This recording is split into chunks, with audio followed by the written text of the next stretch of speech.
the Bible. Is it hard to understand? When it comes to reading the Bible, the first thing that comes to mind is the fact that this is the Word of God. The seals have been broken, and the truth is here. And when we go throughout the scriptures, when we go throughout extra biblical records, we find that the language that God employed, that He used to create the heavens and the earth, was the Hebrew language. Christ said, I came for the lost sheep of the house of Israel. But yet no one, no religious leader, no religious church out there anywhere can now identify the 12 tribes of Israel. Can we? God is quite simple, but it seems as if man makes understanding Him hard. What are those mysteries? The truth of your book and the truth will make you free. The Hebrew and Bible Academy, you're invited.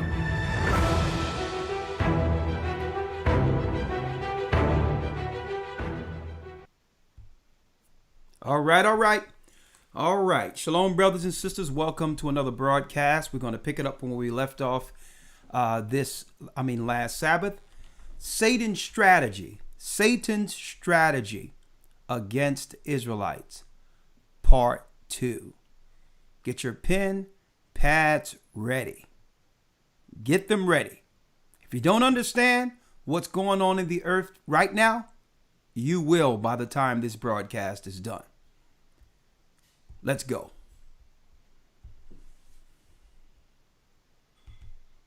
That's right. Bring in that song.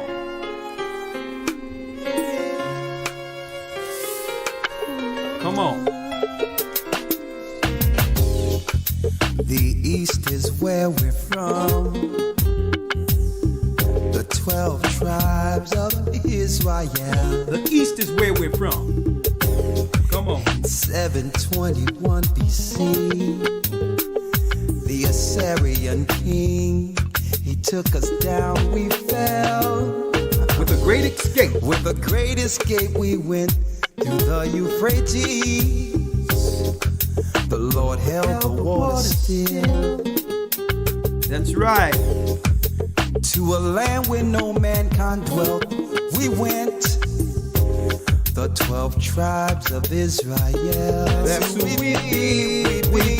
Manasseh, the Cubans, Ephraim, from Puerto Rico, and now from the isles of Hawaii. The Lord is calling back Israel. Zebulon, from Panama, Gad, the North American Indians, Simeon, the Dominicans, Ahayah is gathering Israel. The Arabs and Africans told us. Assalamu alaikum. Together our wives and children then sold us. Gathered our wives and children then sold us. In the belly of these great ships we traveled and fed. By the rivers of Babylon. By the rivers of Babylon we found our brothers here. Ahayah gathered us. In Colombia. Whoa. Reuben from Australia. Issachar, the Mexicans. Ahayah's gathering Israel. The Negroes. Benjamin, the West Indians. Levi, the Haitians. The Haitians. Ahayah's gathering Israel.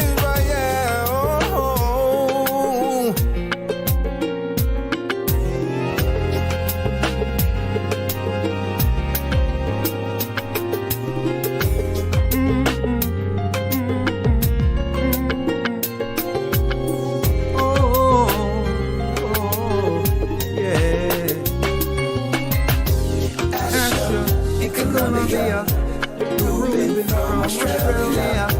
Issachar, the Mexicans. That's who we be. Judah, come on. Negroes. Benjamin, the West Indians. Levi, the Haitians. Manasseh, the Cubans. From Puerto Rico. And Valley from the isles of Hawaii. The Lord is calling back Israel. Israel. Zebulun from Panama, Gad, the North American Indians, Simeon, the Dominicans, Ahayah's gathering Israel. That's right, Ahayah's gathering Israel. And I need you all to hit the like button. That's right, we're here on GOCC NYC as guests. We'll be right back with our regular channel. We'll be back. We're just invited as guests here. We're just guests at GOCC NYC. But we'll be cleared to broadcast regularly on the Gathering of Christ Church's main channel, A Gathering 144. Normally by now we would have at least 2,000 people in, but of course notifications and all these other things that has to go on. We're under a shadow ban even in this channel, so don't worry about it. Just hit the like button. Brothers and sisters will follow suit and find us, we hope, before the broadcast is done. So I'm just gonna play one more song. And then after we play one more song, just give you enough time to get more people in, at least 1,000. And then, of course, you got it. We'll begin the broadcast. Part 2, picking up from where we left off this last Sabbath, Satan's strategy against Israelites. You don't want to miss this broadcast. Look what I have. See, they can't hide anything from us. I tell you this.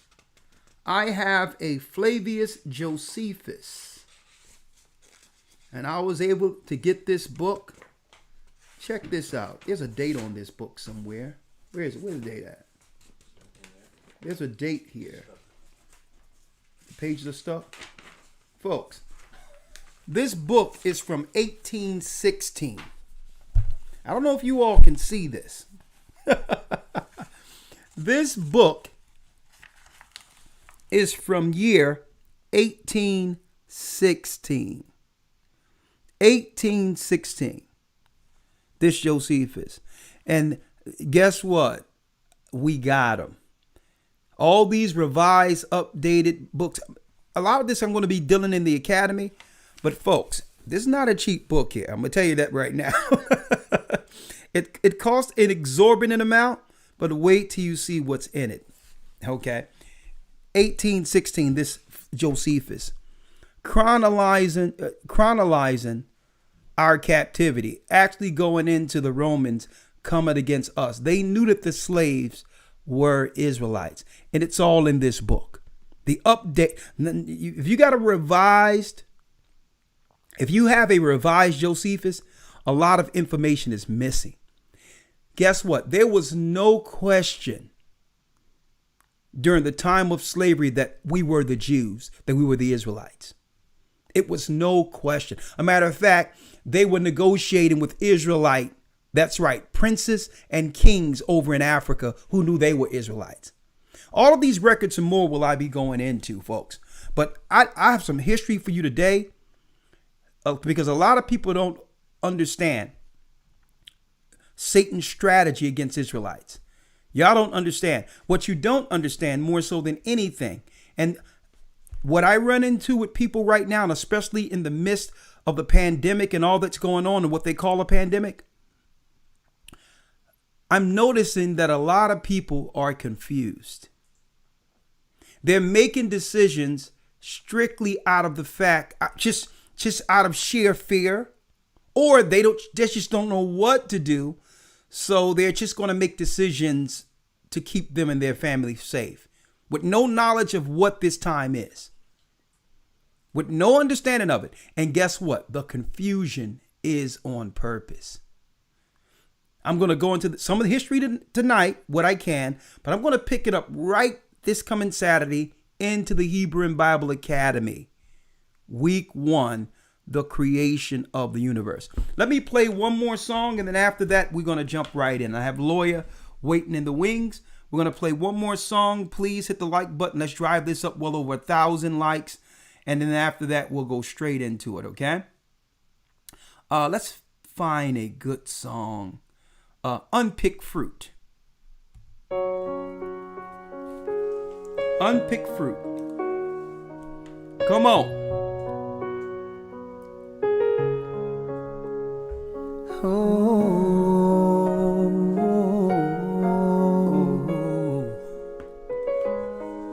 saw you coming up to my tree, the 12 branches of Israel. Come on. Saw you coming up to the tree. Pick me.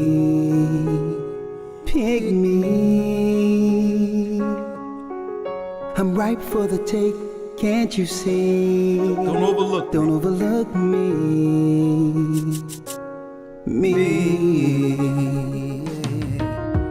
I've been waiting here every day watching you.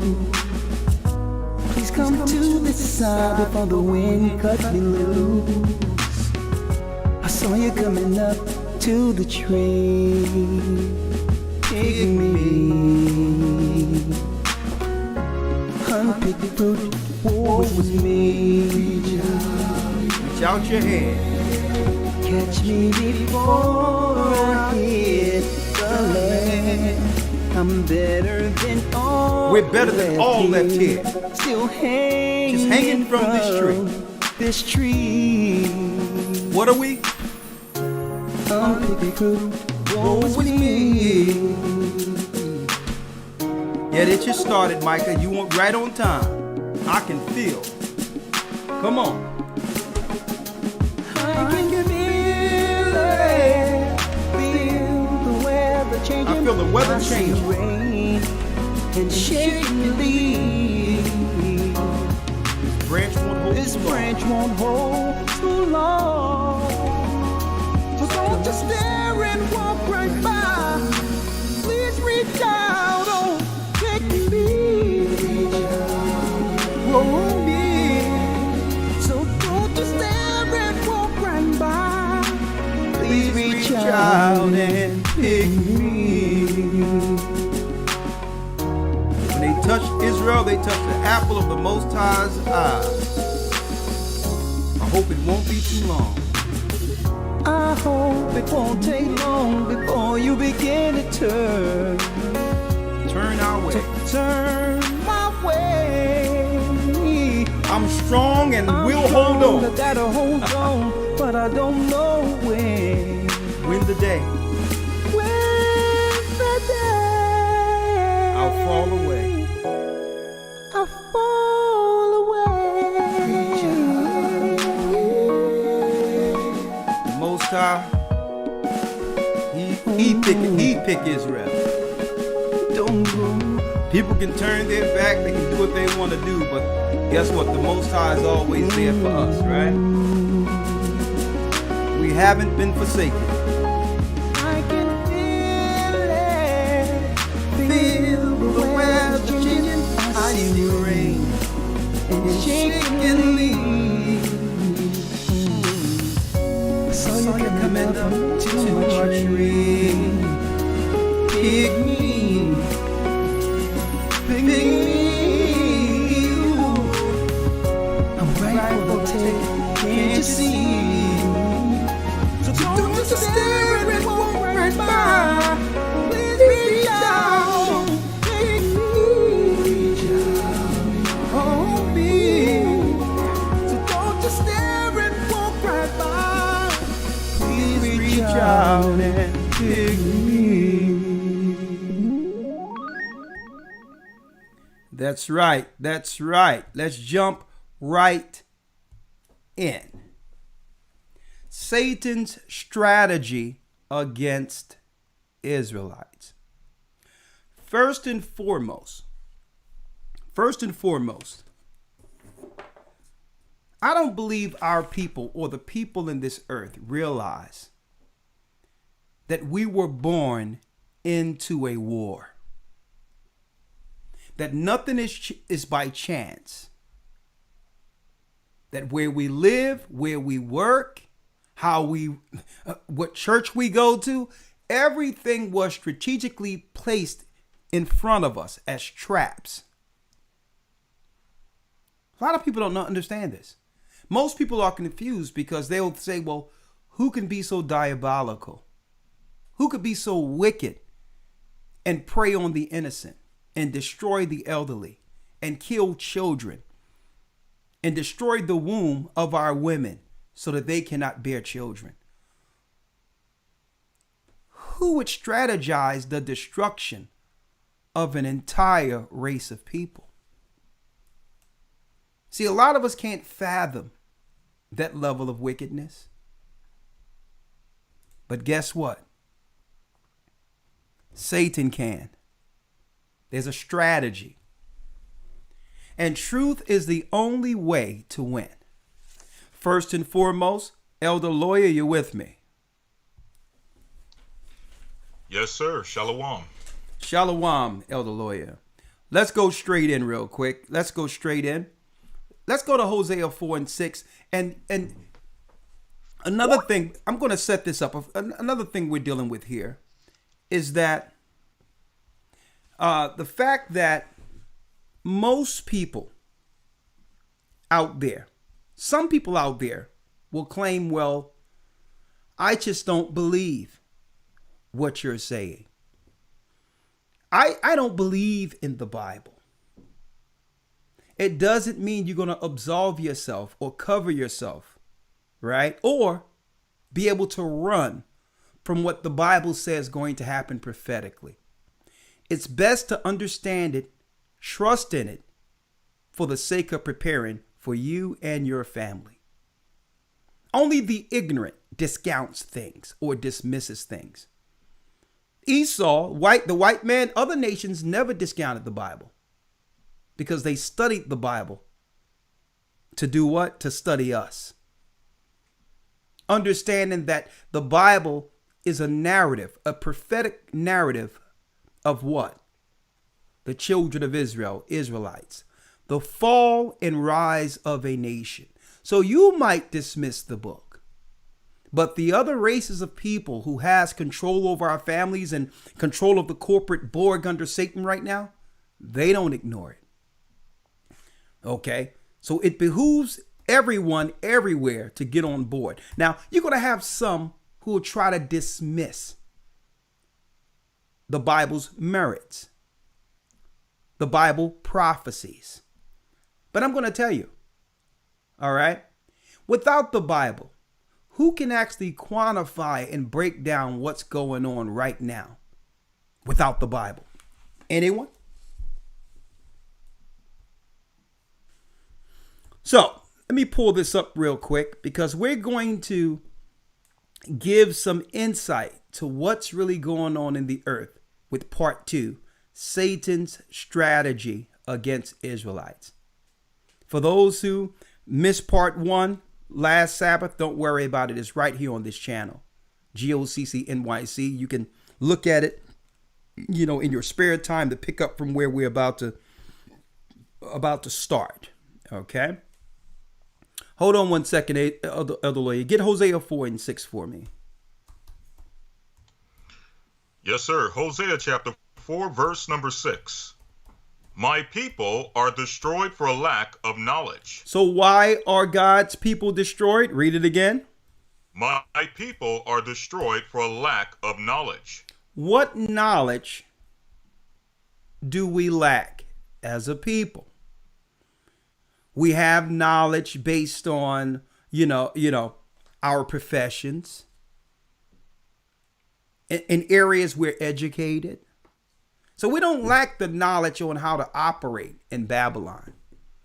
But we lack the knowledge of what Babylon is. Okay?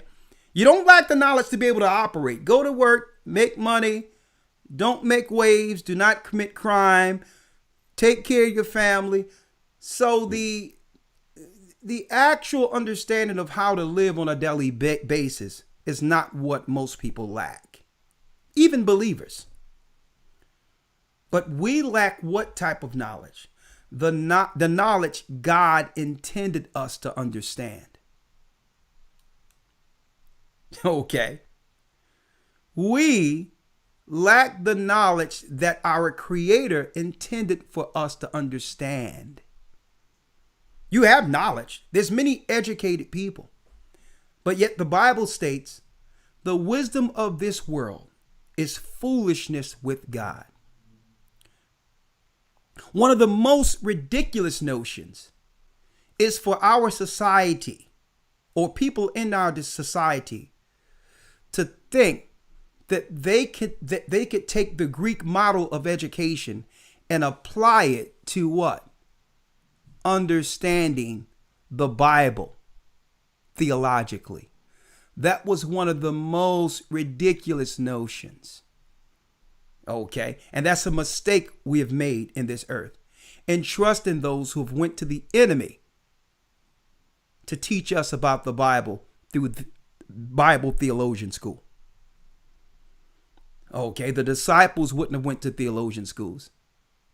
Okay, all the churches that were set up were not under Greek educational vocational institutions. So we don't even lack that knowledge. We have a lot of smart people who are darkened when it comes to the understanding of the Bible. Our hopes tonight with this broadcast is to clear it up for our people. Discerning, understanding the time we're living in right now. Our people are destroyed for a lack of knowledge. Read. Because thou hast rejected knowledge, I will also reject thee. So because we have rejected knowledge, the knowledge of God, the Bible, the Most High in turn said, well, okay, if you don't want to hear my instructions, I'm going to let you out there by yourself. Okay. Right now, what's going on in the earth concerning our people and the decisions we're making, it's clear. We are a rejected people.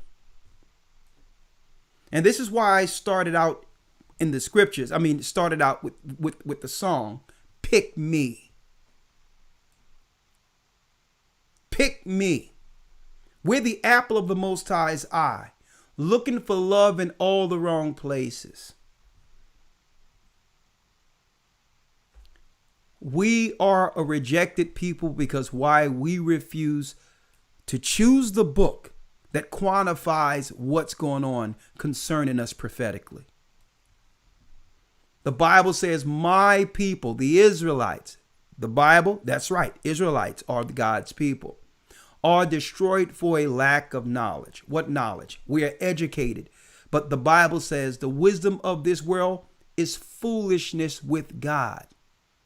A lot of us believe that our degrees, our accomplishments here mean something with him. You can flatter the guy next door, someone in your family. But it's nothing to the Almighty in understanding how to prepare in one of the most prophetic times since the earth existed. Our education means nothing in the grand scheme of things.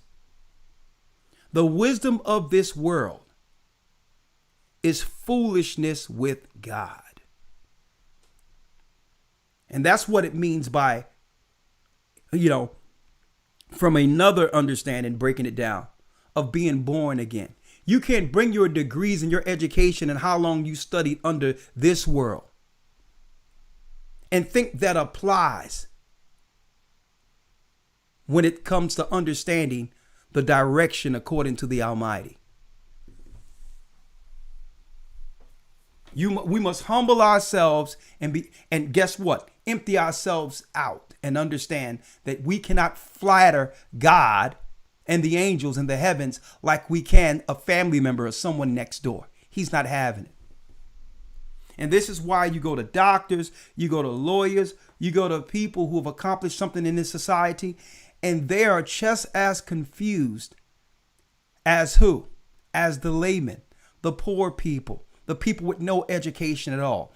Everyone is confused concerning what's going on right now because we lack the knowledge of God. By lacking that knowledge, what? Let's go to Isaiah, Elder Lawyer, 5 and 13.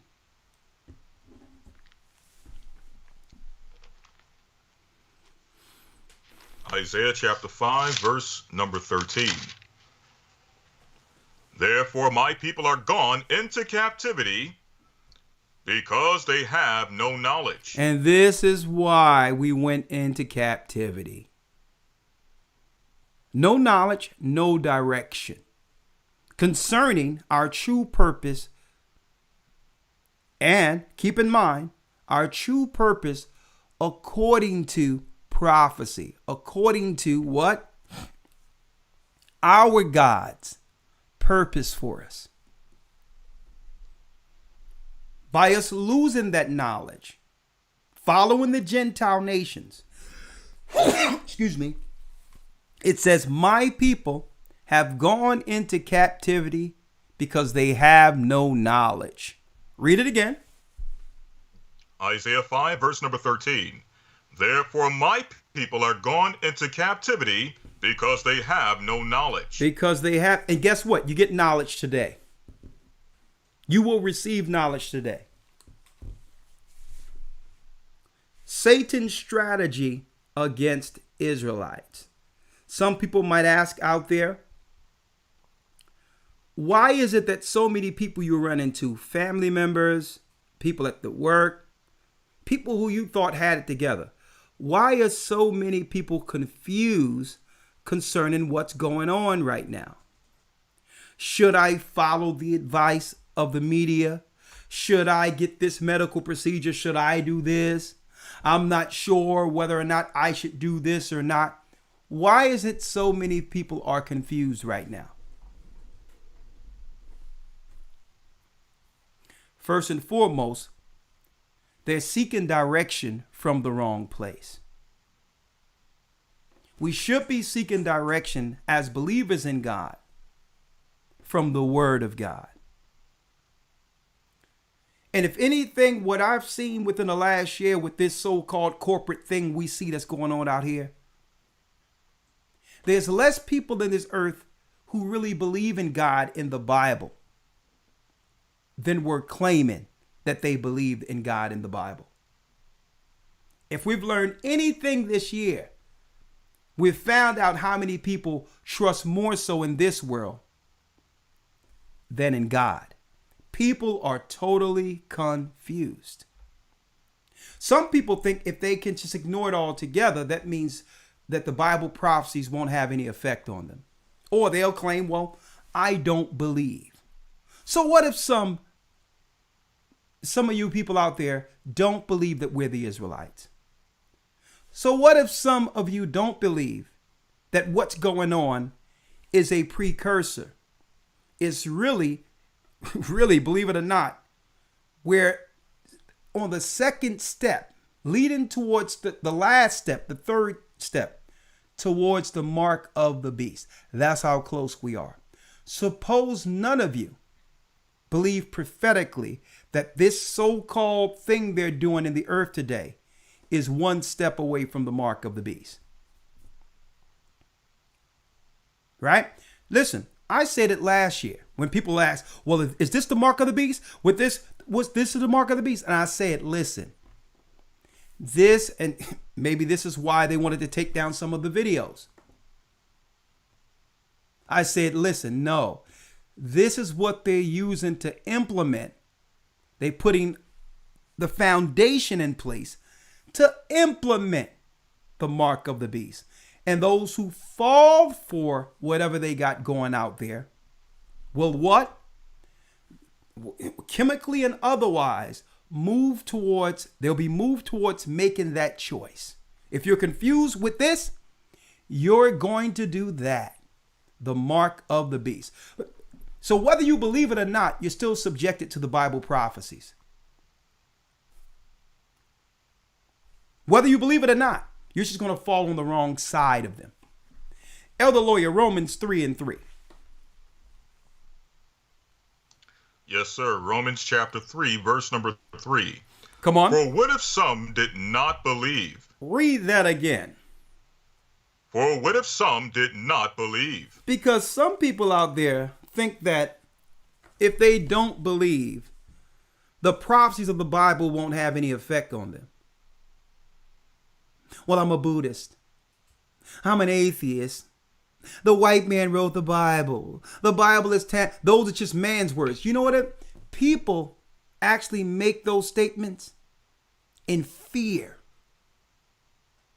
And the fear factor is, what if the Bible is true? So they'll do that to dismiss it so that they don't have to be accountable to it. Well, when it comes down to it, whether you're dealing with Egyptologists, whether you're dealing with Islam, New Age movements, Hindu, Buddhist, it doesn't matter what. There's no book they can actually bring out right now that can tell you what's going on in real time. There's only one book that said that we would be living in a world such as this. Medical martial law, RFID chips, mark of the beast. It's only one place you can go, and they know it, the Bible. But if they dismiss it and say, well, it's tampered with, it's the white man, this was just white men's idea, then they feel that they're not accountable to it. See? So that's why Paul even asks in Romans, so what if you don't believe? Read. Shall their unbelief make the faith of God without effect? Because you don't believe, does that mean the prophecies of the Bible will not happen because of your unbelief? See? God forbid. Most people would rather stay confused to what all this is than going into the Bible, preparing, understanding that God said that. But because by doing so, they're now accountable to change their life. A lot of them, even the starch atheists out there are scratching their head right now. They're out there saying, well, okay, all right. So they done switched it to there is no God to, well, I believe that there's a higher being. Well, that higher being has a moral standard for people. And it's not subjective, which means, well, as long as I'm a good person. There's no way to determine what's good or bad without a law. So even the starch atheists out there are examining this and saying, I don't really get down with this Bible thing like this. But I have to admit, what's going on right now was told to those Israelites thousands of years ago. And when I open a King James Version Bible, it's stating exactly the time we're living in. Even the starch atheists have to admit that there's something to this book. But the majority of people, it's not that they don't believe the Bible. They know that one of their acts or one of their sins, the Bible speaks against. It's not that they don't want to believe in it, but if they go into it, their conscience now is doing what? Either accusing them or excusing them. You can't do it without will and read the Bible too. The Bible will actually do what? Shine light on your darkness, which would begin a change. So that's why most people are confused right now. It's not that they don't believe the Bible, but they'd rather stay away from it because it's more than just planning and navigating through this medical martial law. It's self-examination for change. So what if some did not believe? Shall your unbelief make the faith of God without effect? Will God stop his prophecies because of you? No, you'll just get rolled over. Read. God forbid. Yea, let God be true. Let the Most High be true. Read. But every man a liar. And this is why so many people are confused in the earth today. Because you're listening to these people, these talking heads, who are lying to you. Well, I don't know. They're saying one thing today and another thing tomorrow. Oh, my job is saying this. My family's saying this. Well, she got it. Well, he got it. You're trusting in man. You're looking for man to build that confidence to make a decision. When the Most High says, let him be true. and every man a liar. See? Line in the sand. I don't have to believe anything man is telling me. Especially the same people who have never did anything that would lean towards me trusting them. They have never done anything that was good for our people. Why should I believe what's going on now is what we should follow and what God want me to prophetically? So if I lean more towards the Bible, I'm going to say, I'm going to let God be true to what this is. I'm going to find out what God say about this. And I'm going to start off by understanding every man is a liar. And guess what? And if you want to, you can include me in it. You can include me in every man is a liar. You throw me there too. But open up the book and read it and see what God is saying. You don't have to believe me. I'm going to show you what God says. See? This is how you try the spirits to see if it's of God. So you're not deceived or confused to what time we're in. And guess what? We're not in a position right now where your decisions, keep in mind, folks, we're right now where we are prophetically, your decisions can mean life or death, literally. You're not in a position to get this wrong. Make a decision today based on the hysteria that will affect your health and spirit long term, well beyond this so-called campaign they have out here right now. You can make that one decision without trusting God first, and it can literally mean your life. So why are so many confused? People confused right now. Well, I don't know. They saying this. Well, I don't know. It's like people are afraid to actually talk about it. People are afraid to talk about, or just be honest to say, you know what? There's something not right about all this. People are even afraid to say that. In fear of losing family, in fear of losing their jobs, in fear of not being the dark sheep or the black sheep of the conversation. A lot of us are afraid to say, you know what? Something just isn't right with all this. You're wrong for even thinking all of this. Thinking that, hold up, let me sit back and see how this thing pan out first. Why are people confused? Because what? God put you to the test. He says, listen, let all people be a liar. Let me be true and every man a liar. Trust on me. I'm going to show you out of the word of God what's going on so you can make a conscious decision for your future. Because a lot of these decisions, you're not going to be able to reel back. You will not be able, you can make it a decision and get something chemically happening with you, spiritually happening to you, and you're going to realize that decision, all the hysteria and smoke that they were drumming up wasn't worth the choice. Let's go in now. We have about 2,000 people in, but come on, folks. It doesn't cost you anything to hit the like button. A lot of people are waiting on the other station and don't even know that we're here. Help us out. Hit the like or the dislike button. I don't care. So we can drive the traffic here until we're back on a gathering 144. In the meantime, let me make an announcement real quick and we're going to jump right in. Brothers and sisters, we have less. Hey, matter of fact, this coming Sunday, April 18th, begins our first installment, our first week of the Hebrew and Bible Academy. Okay? Now keep in mind, it's dirt cheap. It's only 2 monthly payments of $75.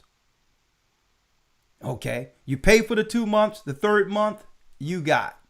You get 3 months. You only got to pay $75 for 2 months, and you're in for the full 3 months. 12 weeks of serious understanding. From a what? From a scholarly perspective. You sit down there with your Bible and the sources we give to you. We send it to your email. You open it up and you will learn the Bible like you've never understood it before. You don't have to be a theologian. You don't have to be a scholar. You don't have to be a preacher or pastor to understand your history book. That's what the Bible is. We'll teach it to you with all of the resources we have here. But it's a class setting, and the money goes towards us finishing the work and getting to other people, expanding this knowledge. Okay, so it's a benefit for others who haven't received this yet. And we guarantee you, you can learn more in one academy, 1 week. Just one session. I mean, try it. Then you've learned all your life in the Christian church or a Muslim or any other religion you've ever been a part of. You'll see the Bible in its true light. This coming Sunday, I would like to see you all there. We will have brand new in-depth lessons that have never been taught before, and we make sure that no academy is the same, so I bring in new lessons every 3 months. Okay? We're going into week 1, the creation of the universe. The new lessons we're going to be going into are portals, breaking down portals. Portals, the gates between heaven and earth. How do angels travel? How do you recognize when angels are coming into our realm?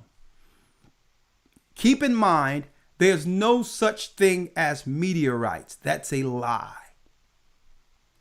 There is no rocks or space junk or rocks coming into our atmosphere. It's the news lying to you. What's coming into our atmosphere when we see things that are coming into our atmosphere, into the earth? According to the Bible, and where do they come from? How do they travel? We're speaking of celestial beings. They're not aliens, they're angels. I'll be going into that. Portals, the gates between heaven and earth. Marriage and family, can it survive? Okay, can it survive? Why has Satan strategically set up a system to divide man and woman? And who's the real enemy? And why have it ended up in this earth today where women are sided against men and man against woman? We're going to go into that. The spirit of the Baphomet, the transsexual Satan, being an enemy against family. I'm going to be going into that. We're going to also break down the 70 weeks of Daniel. We're going to break that down. The book of Revelation, how it all ends. I'm going to be touching on that a little bit today. But we're going to end it in week 12 in our Hebrew and Bible Academy. And we're going into the war of the gods. The fallen angels have been covered as aliens. I'm going to be going into all of that. Okay. And our rulership in Egypt before we became a nation. Before we became the nation of Israel, we lived in Egypt. We were a Shemitic family living in an Hamitic land. And we're going to have parts of Egypt, which is our homeland, again. I'm going to be going into those geographical locations. And one other thing I would like to do is I'm going to go into Ham, Shem, and Japheth at the Tower of Babel to show people all the races on the earth. Okay? All the races on the earth. Who is the white man? Who is the East Indian? What does an African really look like? Why have they lied and claimed we were Africans or Hamitic when they know that we are from the Middle East? All of these things and more will be broken down in the Hebrew and Bible Academy. 3 months of knowledge unsurfaced. The truth about the book of Enoch, the secrets of the times, breaking down the fact that we're not in 2021. That's a bold-faced lie. We're not even in the year 1800. Okay? There's calendars all around the earth with different times. Why do they have us in 2021? All this is broken down within that 12 weeks, 3 months. So I wish that you would all come there. Go to historytimes.org. I'm going to type it in so you can have it here real quick. historytimes.org. Okay. We have Shapat going in as we speak because he's been off for a couple of weeks. So we're going to have really filling almost 2 weeks worth of information as far as real-time news. You need to understand what's going on outside of this corporate campaign, this beast campaign that they're inundating us with. Okay. So we have Shapat who's going to go into the news. Elder Lawyer is going to go into week 1, breaking down the Hebrew alphabet and show you its origin. Hebrew is the original language of the earth. So we're going to be going into that. It's simple. You don't have, if you work Sunday or you're busy on Sunday, enjoy your Sunday. Okay, you don't have to be there. But keep in mind, if you pay for the academy, even if you're not there Sunday, you'll still get the links to be able to follow us and get the full lesson. Because some people work on Sundays. That's understood. And that's why we've made it convenient so that even if you're doing something else on Sunday, you can hit your links and still get your full day of lessons. Okay. So some people may say, well, I got to do things on Sunday. It's the only day I have free. That's fine too. You can get the link, chop it up within the week and see separate parts, but still get the information before week 2 comes into play. Okay, so you don't have to be there on Sunday. Okay, someone says, I can speak Hebrew now because of the academy. All praises be to the Most High. So I wanted to put that out there. Get into the Hebrew and Bible Academy, historytimes.org. It'll be the best $150 you've ever spent. 3 months of information. And keep in mind, we have never went up 1 cent. All the years we've been doing the academy, we kept it the same. $150 for 3 months. So be a part of that. Now, let's jump right in, Elder Lawyer. Let's jump right in. I said it. I said it last year. What did I say? I said, listen, folks. Right now, what they're doing isn't the mark of the beast. It's a segue into putting in the foundation for that. Those who get the chemical Satan serum will be more so moved towards a large demographic of the population who will eventually get the mark of the beast. If you make this decision now, what's going on chemically in your brain and all that for making this decision, they'll have you for the mark of the beast. It's a segue into the mark of the beast. So I made it clear, right? So what are their true plans? What are their true plans prophetically, right? So let's clear up some of the confusion. What are their true plans and who is their plan against generally, typically? Elder Lawyer, let's pick up from where we left off at what Christ said about Vespasian and Titus. Let's go there. And I'm going to pull up Vespasian here. Vespasian is a Roman general. I'll give you a little history right now. Vespasian was a Roman general. Okay. Years subsequent before Vespasian, there was another ruler. His administration was before Vespasian, and his name was Nero. Nero burned a few places in the market and blamed it on black Israelites who were Christians. And because of this, the Senate of Rome voted unanimously to begin to police Jerusalem. So we started to see foreign troops, military, police, all amongst our society in the first century due to a lie that was propagated by the Roman emperor. Why am I going here? Because there's nothing new under the sun. That same Roman Empire, which is the fourth beast, at the very end of time, according to the Bible, would have a mark. It would use technology to mark all those who belongs to Satan. See? So Christ talked about this. Christ warned the churches about this. That at the very end, there will be technology that would lead to them chemically inducing us before bringing us into the mark of the beast system. Okay? And what would happen is, that's why they wanted to do health care as well as mental health, and started propagating that and pumping that up through the media so that they can get into our minds and do what? Eventually chemically induce us so that we will make decisions,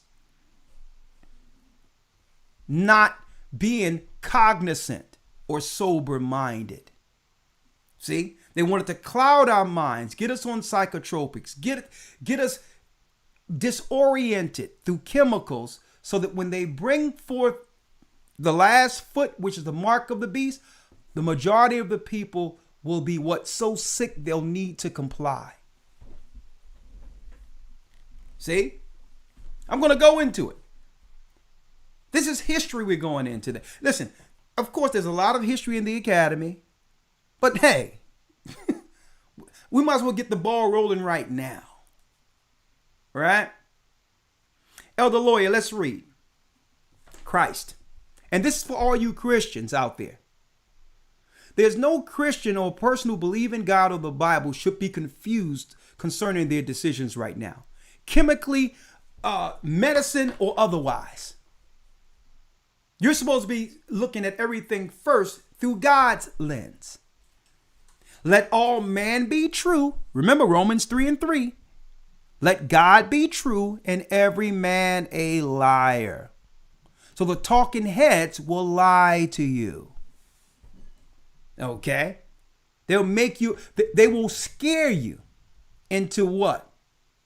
One of the worst decisions you could have made in our lifetime. And keep in mind, the decisions people are making right now wouldn't be possible if we weren't under what? An emergency mandate. None of this would be possible unless there was an executive order under an emergency. That means there's no way none of this stuff could have been possible where these choices have to be made in a certain amount of time if it wasn't for them stirring things up and signing an order that would have it where the corporate world, the pharmaceutical world, or whatever the case is, wouldn't have to go through certain, obstacles when it comes to releasing certain things on the public. Let me put it that way. All of this is prophesied out of the Bible. So you have to understand their end game. Nero burned certain merchant stores on purpose to incinerate the people, because the people is like, I can't go to market. I can't shop like I normally shop because of those black Israelites, those Jews, those Christians. And really, it was the military that Nero paid to dress up and look like us, to burn different merchant stores and all that. And the stores were closed down and the markets were closed down because of the black Jews, the Israelites. See, back then, there was no such thing as white Christians and pagan Christians. They were the vast minority. The Christians predominantly during the time before we fell in 70 AD were all black people. See? So what they did was they burned the merchants, knowing that it would do what? Incinerate the people not being able to shop and go to market and do the things they would normally do with their families. You understand? So now all of Rome have been inflamed against us. And then what happened? After Nero's administration ended, Vespasian came on the scene. And Vespasian and his son Titus, now, after having military around us, came with a new campaign. we need to build a trench or a wall to keep these people in the cities. Now, today they're using an invisible wall by claiming that we are disproportionately subjected to a disease. The same thing they're doing now, they did then. They begin to build a trench around us and to make everyone believe that we're the enemy, we're the disease, we're the problem. See? Come on, let's read it. Let's read it, yes, Lloyd. Sir. This is St. Luke chapter 21, verse number 20. And when ye shall see Jerusalem compassed with armies, then know that the desolation thereof is nigh. Then let them which are in Judea flee to the mountains, and let them which are in the midst of it depart out, and let not them that are in the countries enter thereinto. Come on. For these be the days of vengeance, that all things which are written may be fulfilled. Jumping to verse 24. And they shall fall by the edge of the sword. They shall do what? And they shall fall by the edge of the sword. They shall fall by the edge of the sword. This is Christ telling Christians. That's why I understand how Christians will even go for what's going on out here right now. What Christ do you believe in? Where you would be more subjected to Satan's serum and Satan's campaign and the talking heads and believe them more than the God you claim to serve. Come on. And they shall fall by the edge of the sword, and shall be led away captive into all nations, and Jerusalem shall be trodden down of the Gentiles until the time of they'll be trodden down by the Gentiles. Gentiles are non-Israelites. Like example, white people are Gentiles. It doesn't matter what their religion is.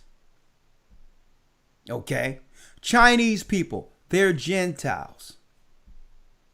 Ethiopians, not the ones where the blacks dispersed amongst them, are Cushites. They're Gentiles. Like Haile Selassie, he wasn't an Israelite. He's a Gentile.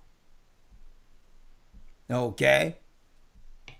You have to understand what a Gentile looked like. An East Indian, not those who were dispersed in East India because they have a caste system, knowing that blacks went in to what? India. Even Timothy, one of the disciples, was buried where? You got it. In India. But they have a caste system because they have enslaved and did things against us in India too. Those that are here in the Dunkin' Donuts with the dots on their heads and all that, we're going to be going into the religion, the Babylonian religion of East India. And guess what? They brought them over here to work and to gain high positions as doctors and others because they're already used to a caste system in their homes where they're raised to believe the darker you are, the worse you are as the person. And they believe that within their society as children, that the darker you are mean that you were meant to serve under their ideology. And this is why they're bringing a lot of the East Indians who are Gentiles into America right now and giving them positions to tell us what we need to do. Okay. They're Gentiles. We're going to be going into that, but come on. Verse 24. And they shall fall by the edge of the sword, and shall be led away captive into all nations, and Jerusalem shall be trodden down of the Gentiles, until the time of the Gentiles be fulfilled. Until the time of the Gentiles be fulfilled. So the people in the Middle East right now that's on our homeland, they are Gentiles. So when it says, Christ says they'll be there until the times of the Gentiles be fulfilled. It so happens that their time is almost up. This is why they're ramping up campaigns to get rid of God's people. Now, those that would trust in this system, trust in Babylon and believe them, You were born to be destroyed.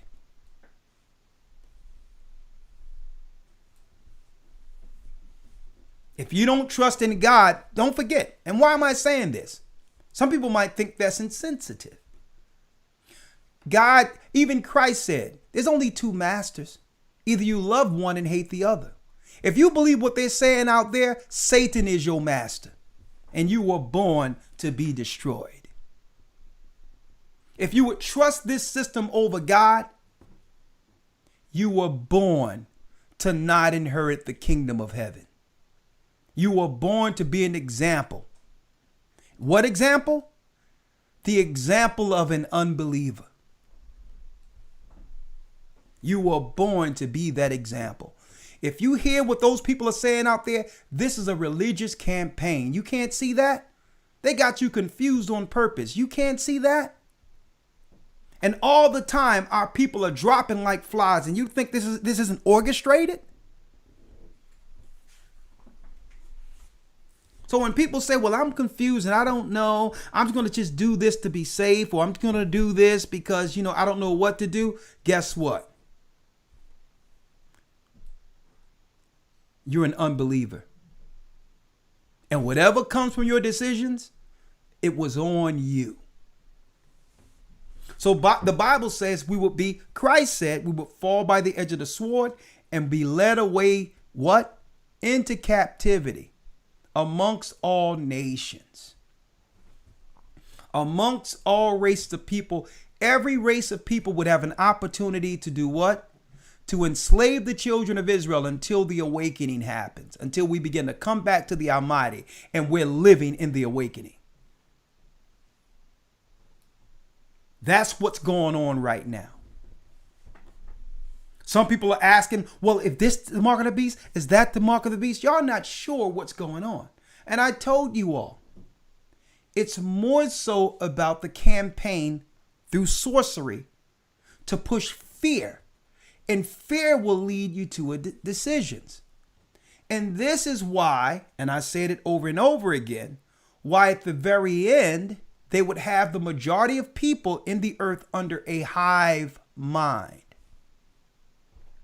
Which goes back to the Tower of Babel. A hive mind is what?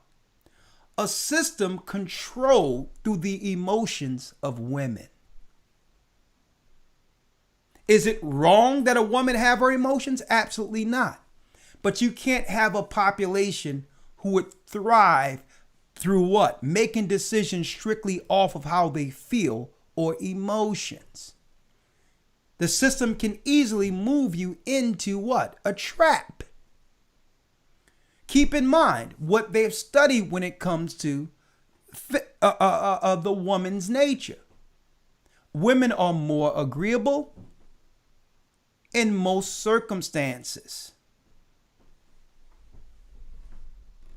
They try not to do what? Make waves in most circumstances. They're more agreeable. They don't want conflict. They'd rather go along than deal with conflict or try to talk or feel their way around confrontation, usually. So they wanted a hive mind, Queen Bee at the top, Semiramis, to teach the children to be more emotional, to do what? To make decisions outside of rational, sound logic. This is where we are as a people in the earth today. My people are destroyed for a lack of knowledge. We're not using practical logic to make decisions. And guess what? This cloud of confusion was stirred up at this particular time because God is speaking to his people. The hive mind, to build the Tower of Babel. If I can keep people confused, I can progress them into our agendas. The hive mind. Let me show you real quick. Hold on, Elder Lawyer.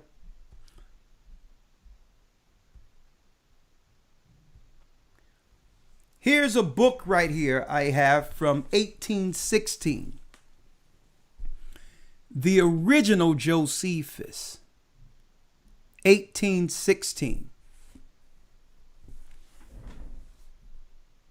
And in this book that's not revised, it breaks down the ideology that people are living under today.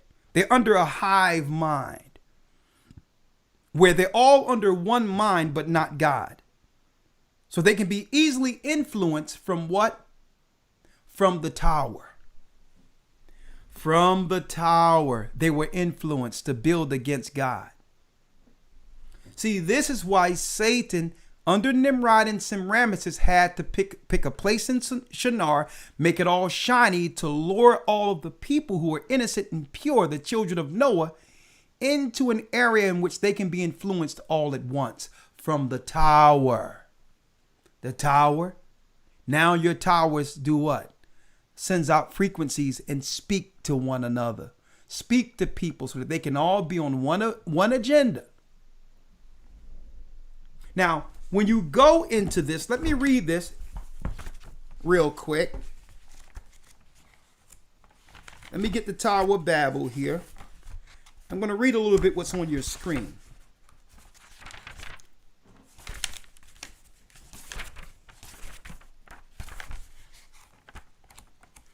Get that for me again. Somehow when you grab it, it falls right in place.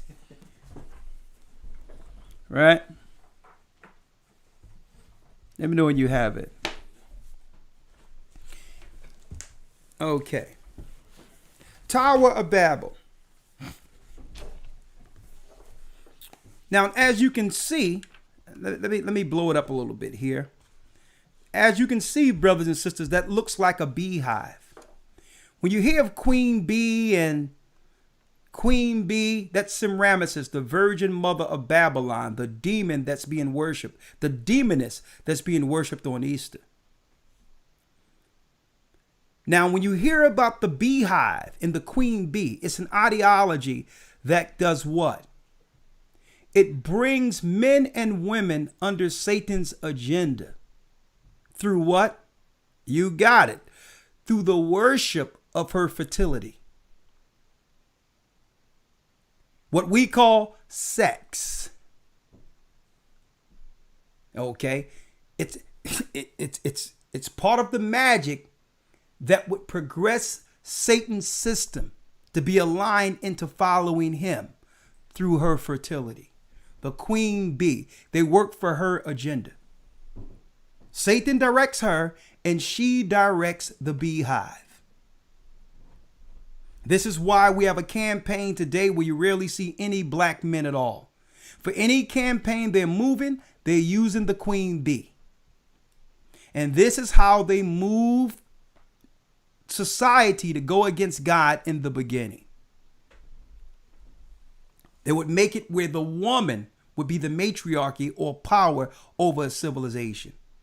And there's only one race of people in the earth who has it so.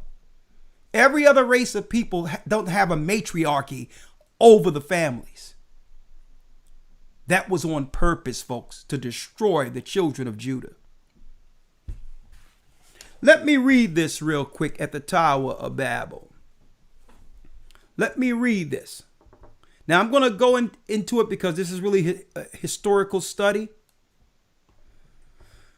More in the academy, but I'm going to just give y'all some pieces of this. This book, 1816. I was able to find this book. It's so old. It reads here. Let me read it. Now, the sons of Noah were three, Shem, Japheth, and Ham, born 100 years before the deluge. That means before the flood. These first of all descended from the mountains into the plains and fixed their habitation there and persuaded others who were greatly afraid of the lower grounds on account of the flood. And so were very loth to come down from the higher places to venture to follow their examples. Now, the plain in which they first dwelt was called Shinar. That's modern day Iraq, folks. God also commanded them to send send colonies abroad for the thorough peopling of the earth, and enjoy its fruits after a plentiful manner. But they were so ill instructed that they did not obey God, for which reason they fell into calamities and were made sensible by experience of what sin they had been guilty. Or when they flourished with a numerous youth, God admonished them again to send out colonies, not to be altogether condensed into cities to be controlled. But they, imagining the prosperity they enjoyed was not derived from their favor of God, but supposing that their own power was the proper cause of the plentiful condition they were in, people started to believe that it was because of their hard work and their fortitude as to why they were blessed. They stopped giving credit to the God who saved them through the flood. Ungrateful. It says here, and it says, God admonished them again to send out colonies, but they, imagining the prosperity they enjoyed was not derived from the favor of God, but supposing that their own power was the proper cause of the plentiful condition they were in, did not obey him. Nay, listen, they added to this their disobedience to the divine will, the suspicion that they were therefore ordered to send out separate colonies, that being divided asunder they might the more easily be oppressed. Now it was Nimrod. Nimrod is the virgin child of Semiramis. The virgin birth have nothing to do with Christ and Mary. Here is its origin. Now it was Nimrod who excited them to such an affront and contempt of God. See, he started to teach contempt against God, right? Like your universities does today. He was the grandson of Ham, the son of Noah, a bold man and of great strength of hand. He persuaded them not to subscribe to God. Don't believe God's word. Sounds familiar?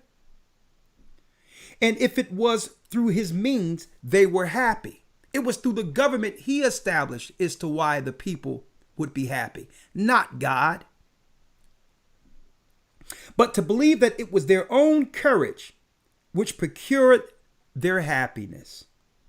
He also gradually changed the government into tyranny.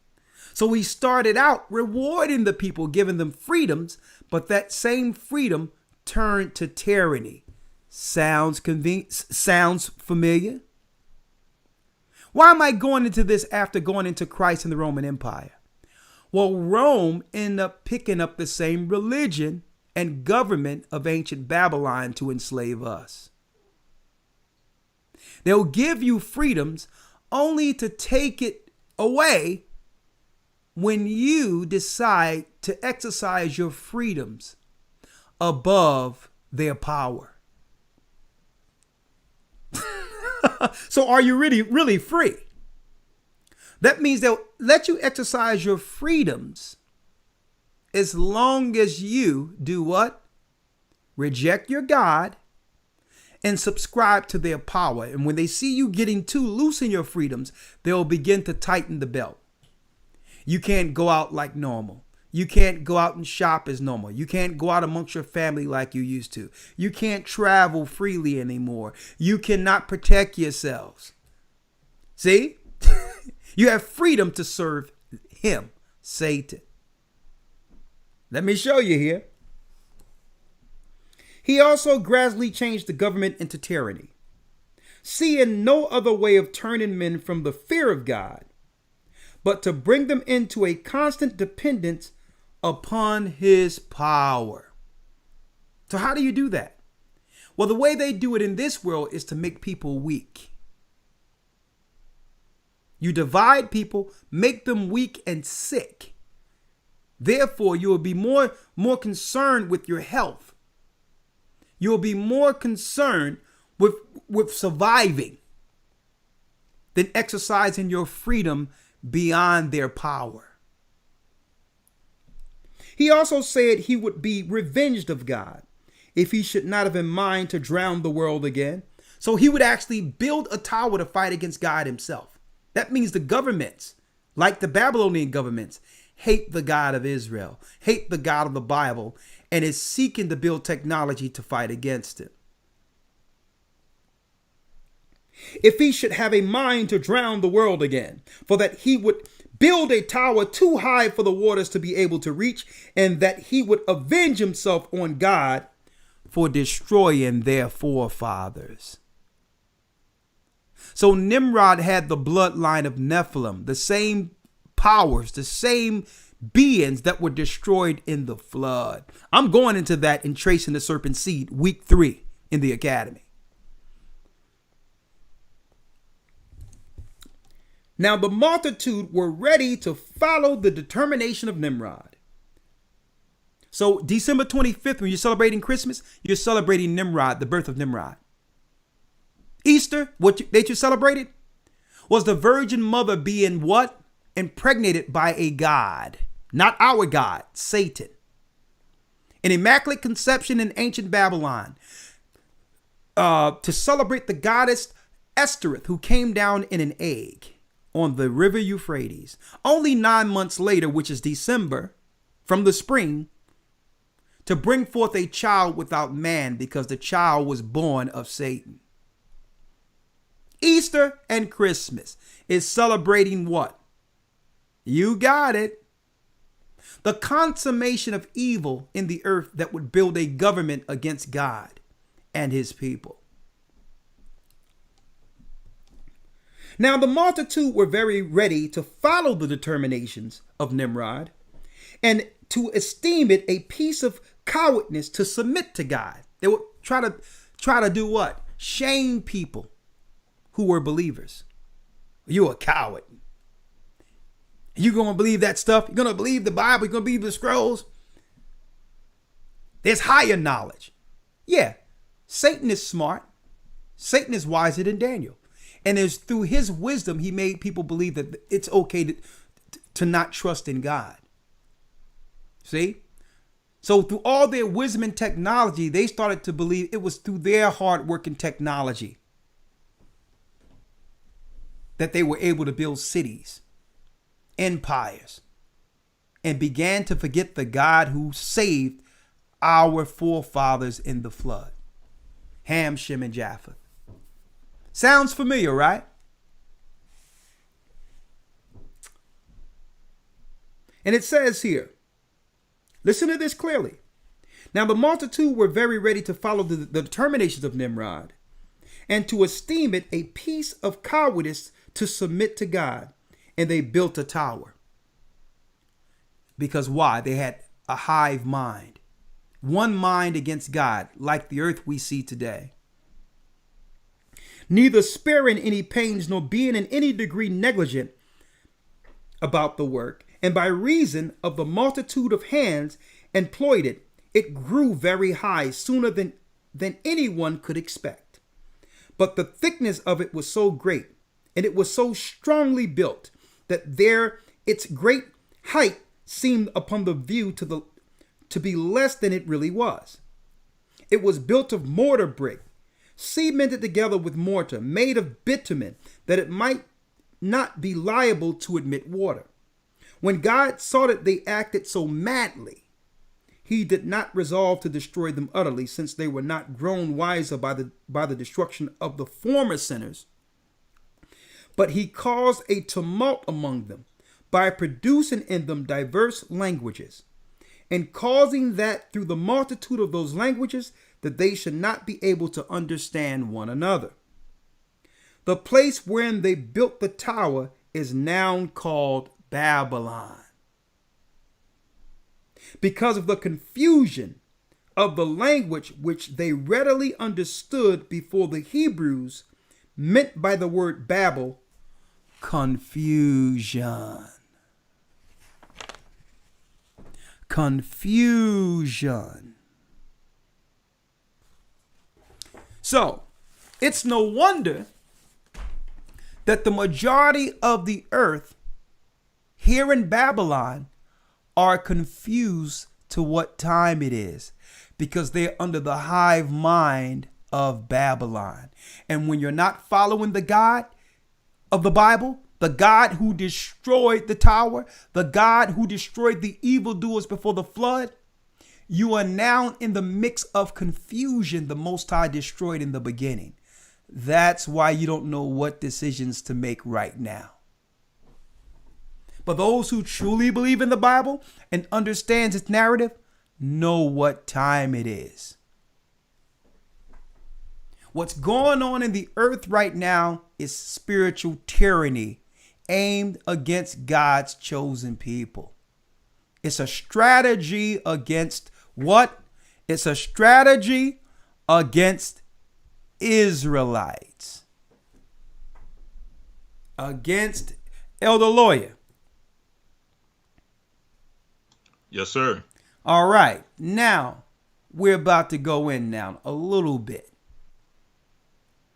Because that fourth beast, which is the Roman Empire, started with destroying our people.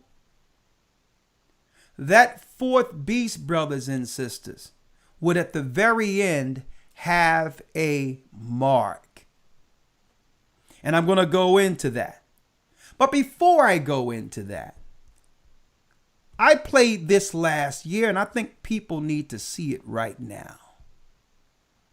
People need to see it right now because I told brothers and sisters, I told them that what they're doing right now is just a campaign that will lead to the mark of the beast, a spending system established through what? That's right, microchipping all of society. I said it last year, and I'm going to play the video that I played last year from the late Aaron Russo, the producer of Trading Places. And a lot of people, folks, I'm going to tell you right now, a lot of you slept on the movie Trading Places. Where here it is, Eddie Murphy, a 2-bit hustler from the ghetto, uneducated. And there was a bet between two rich elite powers who came together in Philadelphia and said, I can make him.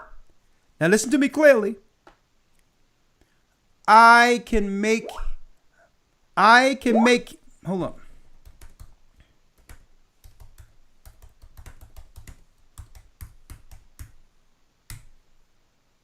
Hold on. That I can make him. He has enough intelligence where we can take him off the street and he will be a force to be reckoned with in the business world, a nobody.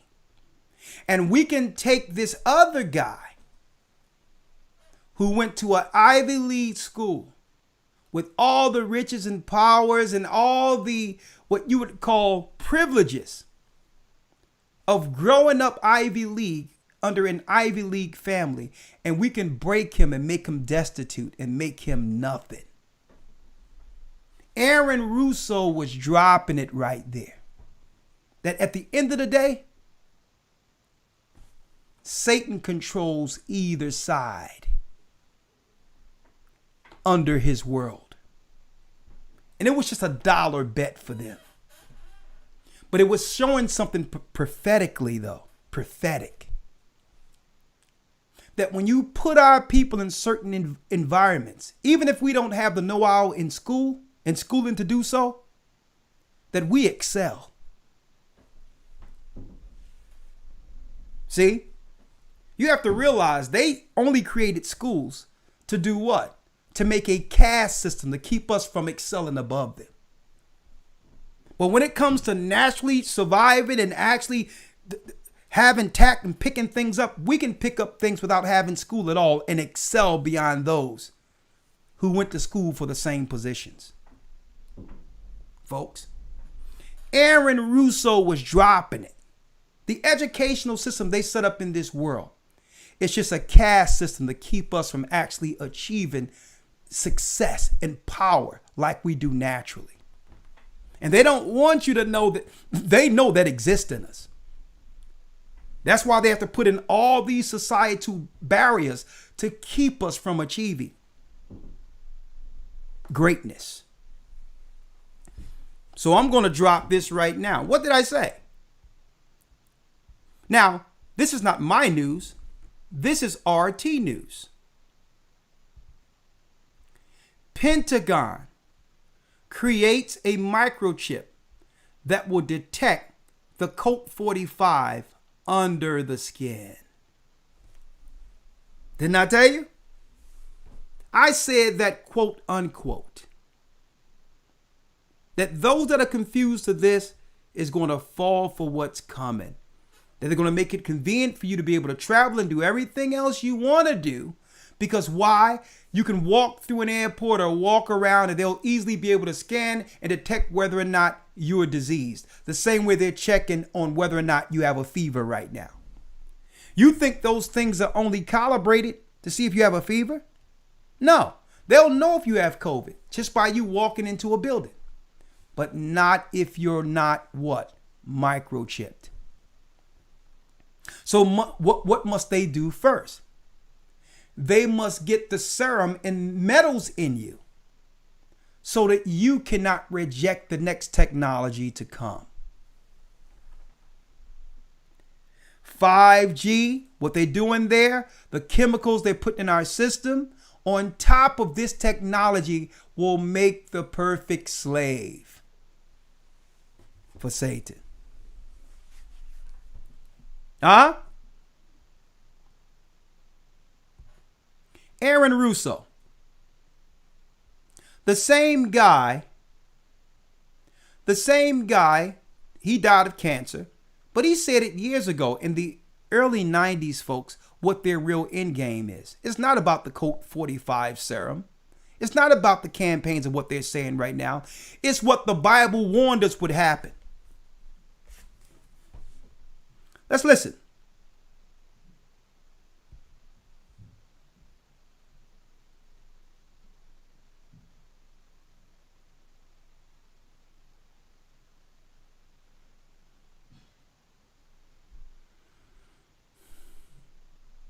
The ultimate goal that these people have in mind is the goal to create a one world government run by the banking industry, run by the bankers, and they're doing it in sections. The European currency, the euro, and the European Constitution is one part of it. Now they're trying to do it in America with the North American Union, right? And they want to create a new currency called the American. Now,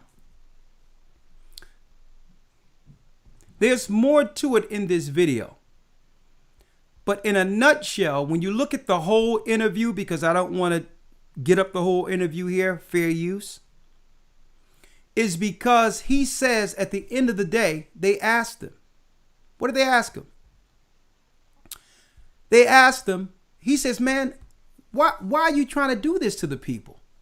Why don't we just, let the people alone? He says, listen, and they told him, the bankers, the Rockefellers, what do you care about these people? Take care of your own family. But what did he say? Let me let you hear it. Just one piece. I have to keep it, I have to keep it in a way in which, in respect of what's going on here.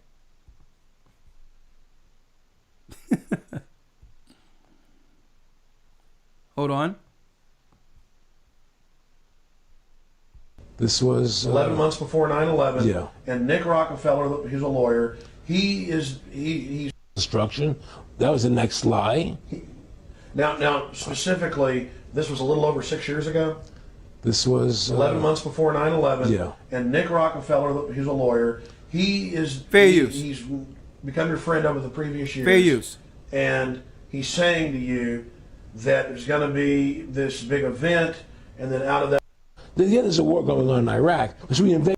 Some big films, had a lot of other successes. Right. So they were trying to recruit you, and didn't it come down to the point of hey, we are here to recruit you.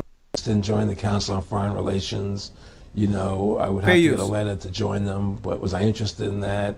And you know, just stuff, you know, leading you on. And I used to say to him that I never really did that because that wasn't where I was coming from. You know, as much as I like you, Nick, you know, your ways and my ways we're on the opposite side of the fence. You know, I don't believe in enslaving people. You know, and he would come back with, "Oh, I do." Or? Well, it would be more like, you know. It's better for them. Well, it's more like, you know, how do I put it? It was like, what do you care about them? What do you care about those people? What difference does it make to you? Take care of your own life. Do the best you can for you and your family. What do the rest of the people mean to you? They don't mean anything to you. They're just serfs. They're just people.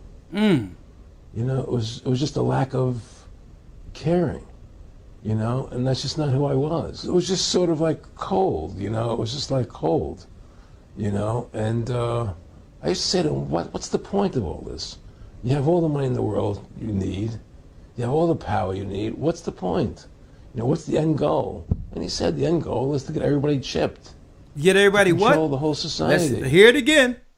You know, it was just a lack of caring, you know, and that's just not who I was. It was just sort of like cold, you know. It was just like cold, you know. And I used to say to him, what's the point of all this? You have all the money in the world you need. You have all the power you need. What's the point?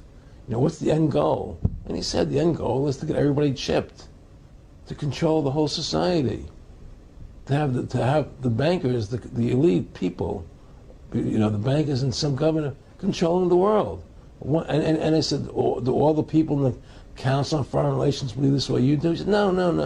You know, most of them believe they're doing. What is the end game? He was asked. Aaron Russo, the producer of Trading Places, they say, listen, we like you. You have talent. You're gifted. Come amongst us. But this guy had a conscience.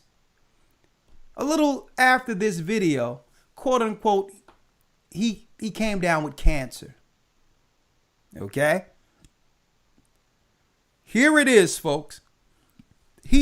Folks, this was way back in the early 2000s that he said the end game is to get everyone chipped.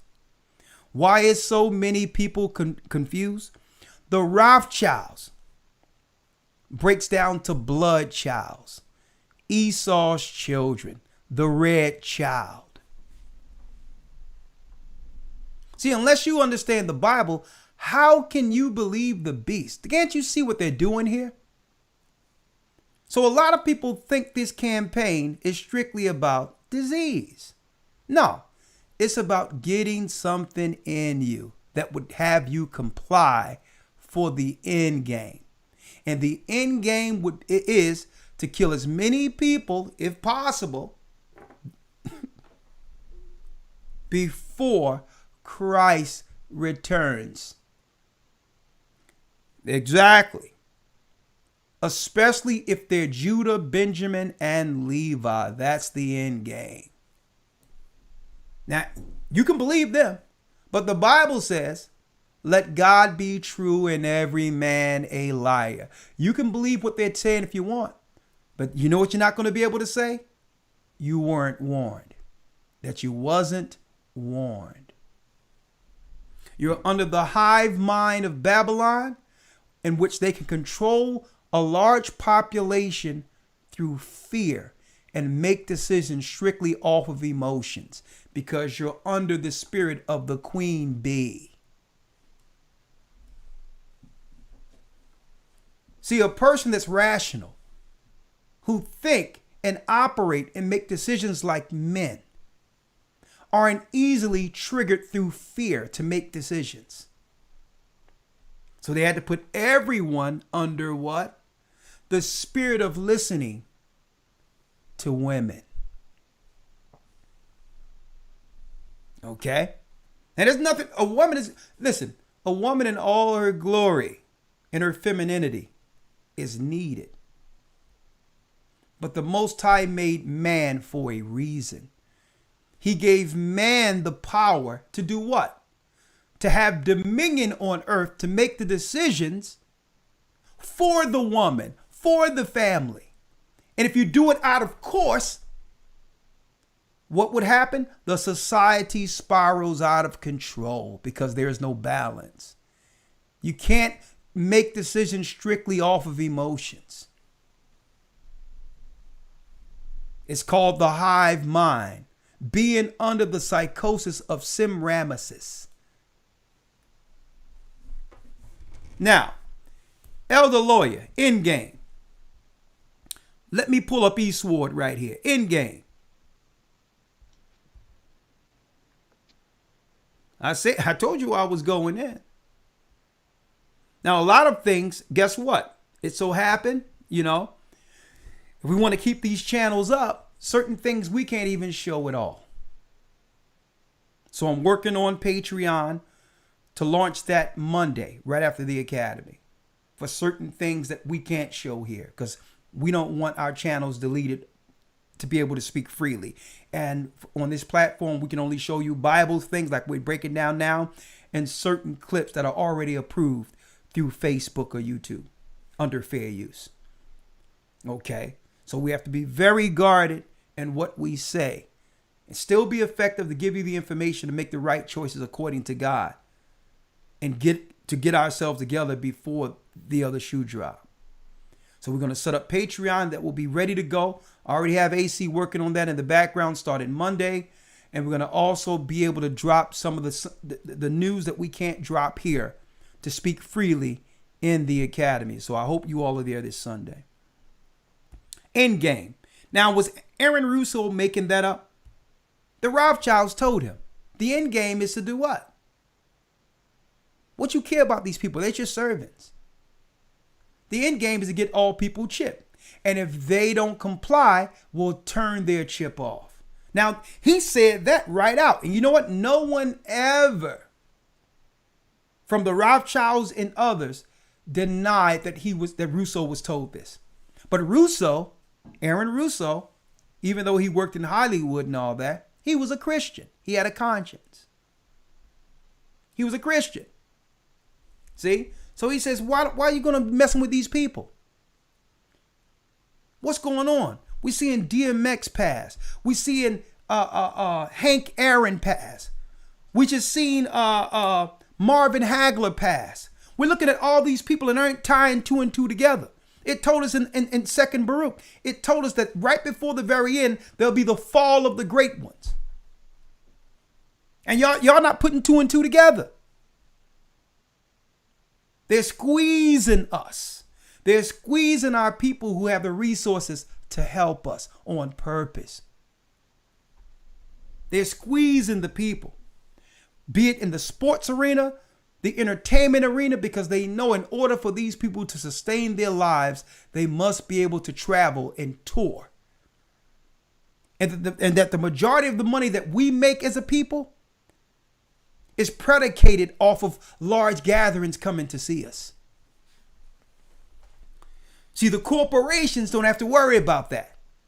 They can have a whole stadium with banners and just pay for advertisement so that people can buy their products. They don't need a crowd to survive. But it so happened that the demographic that has an impact on helping our people financially are primarily in the entertainment field. So this is an attack on what? Whether or not our people can sustain financially to help us, to help the poor. You can't see this?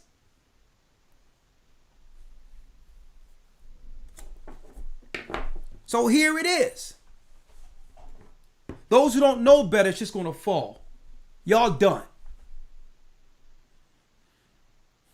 You're going to make decisions. You're not going to be able to draw them back because the Bible says if you make the decision and follow the beast, the Babylonian serum, the Babylonian ideology, the Bible gives us prophetically what's going to happen to you.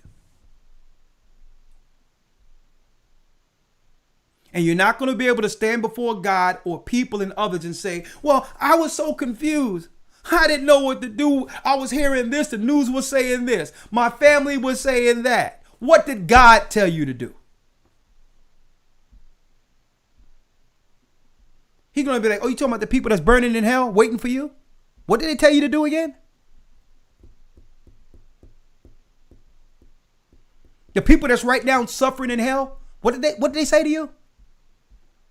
And this is why Paul says, what if some did not believe? Shall your unbelief make the faith of God without effect? God forbid. Let God be true and every man a liar. He's going to say, you should have listened to me. You should have listened to my son.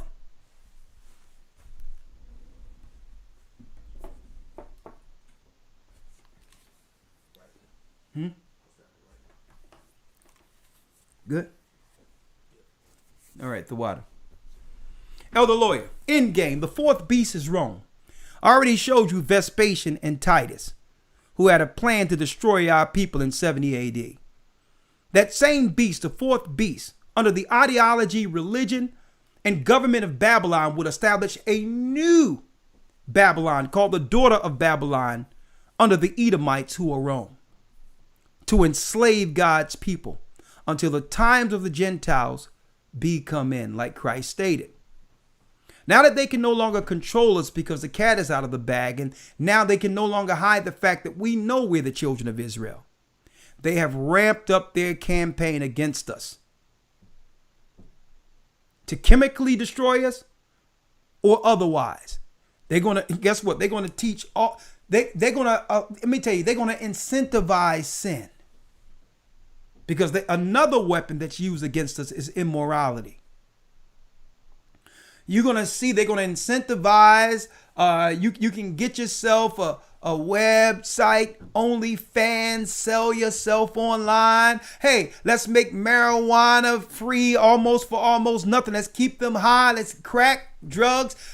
Don't lock them up for doing it. I'll tell you what, let them set up drug dispensaries. A matter of fact, let's allow prostitution. Let's legalize prostitution. Let's make sin abound,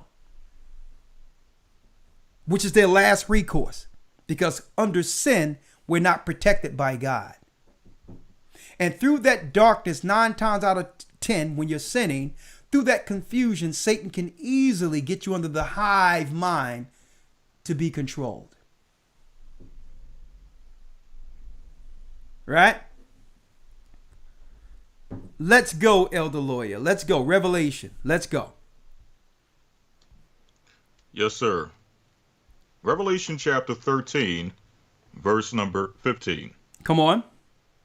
And he had power to give life unto the image of the beast, that the image of the beast should both speak and cause that as many as would not worship the image of the beast should be killed. So if you don't follow the ideology of the government, their plan is to destroy you. Tyranny, like it was in ancient Babylon. Come on. Verse 16. And he causeth all, both small and great, rich and poor, free and bond, to receive a mark in their right hand or in their foreheads. Now, Elder Lawyer, let me now pull up Eastward. Let me pull up Eastward here.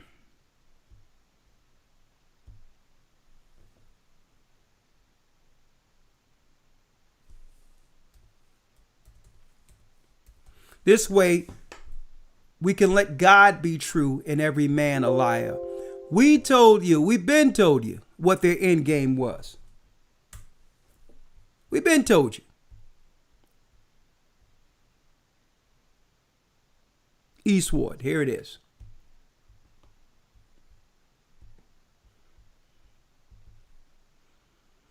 Here it is, Eastward.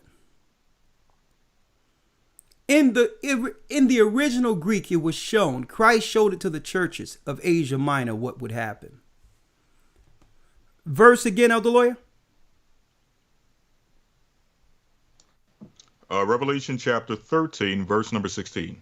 Come on. And he causeth all, both small and great, rich and poor, So he free doesn't. and He don't bond. care if you're poor or rich, like it was in trading places. You had a poor guy who was turned rich and a rich guy who was made poor. Read. To receive a mark in their right hand or in their foreheads. So let's break it down now. He calls of all, that's everyone on the earth, citizens, both small and great, rich and poor, free and bond, to receive a mark. Let's get that mark real quick. That mark, right? Let me pull it up here. That mark breaks down to what? I want y'all to see this. That mark breaks down to a scratch or etching. That is a stamp, a badge of servitude. The same as 542. Let's go to Greek 542 and see what that says. Greek 542. Let me get it here. 1 second.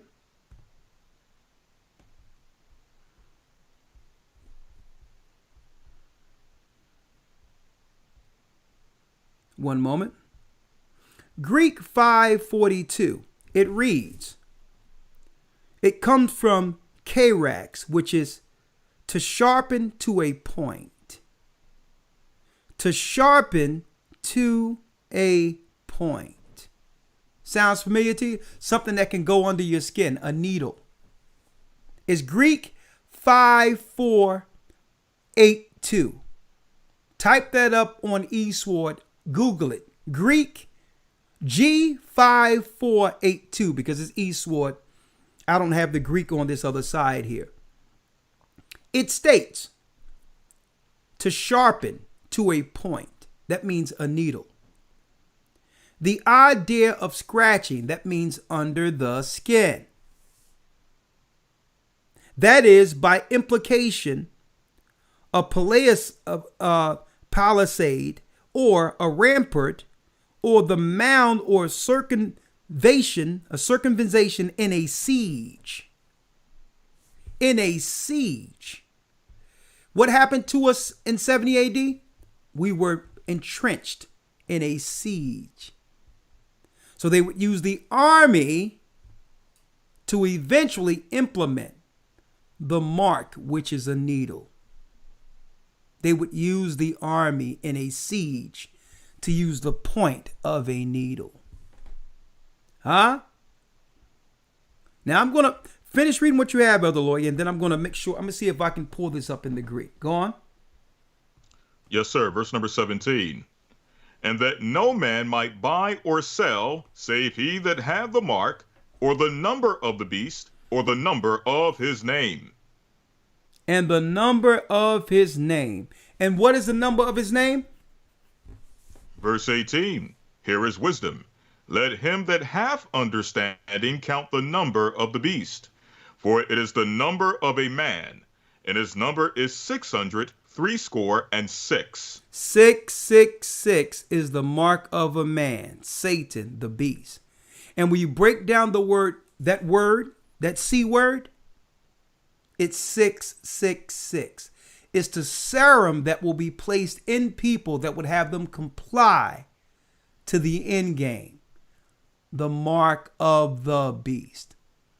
Now, any Christian who would read this in Greek would see, well, if it's administered through a needle, we're not supposed to get it. It's 666. And that word starting with a C is what? It's a chemical that leads to the mark of the beast. Because why?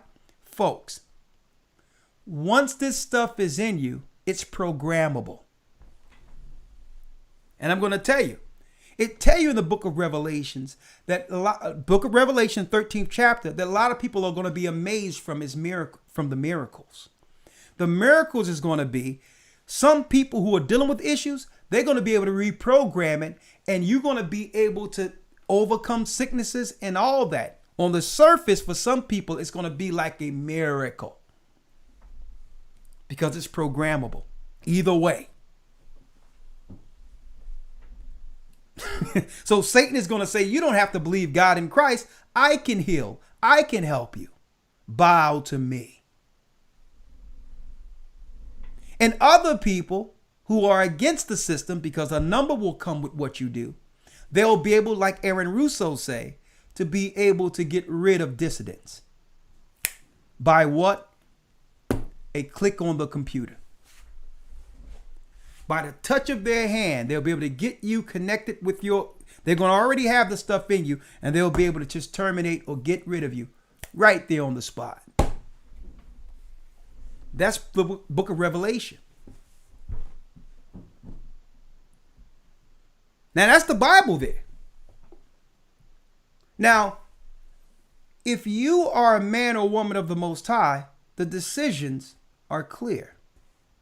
The choices are clear. You would follow God over man. Listen, and as far as I'm concerned, I believe that if you are a believer and believe in God, that you must make decisions with him in mind first. Or you can make decisions, without realizing the consequences or outcome. Now, what happens according to the book of Revelation, if you receive this mark in you through a syringe? Let's read it, Elder Lawyer.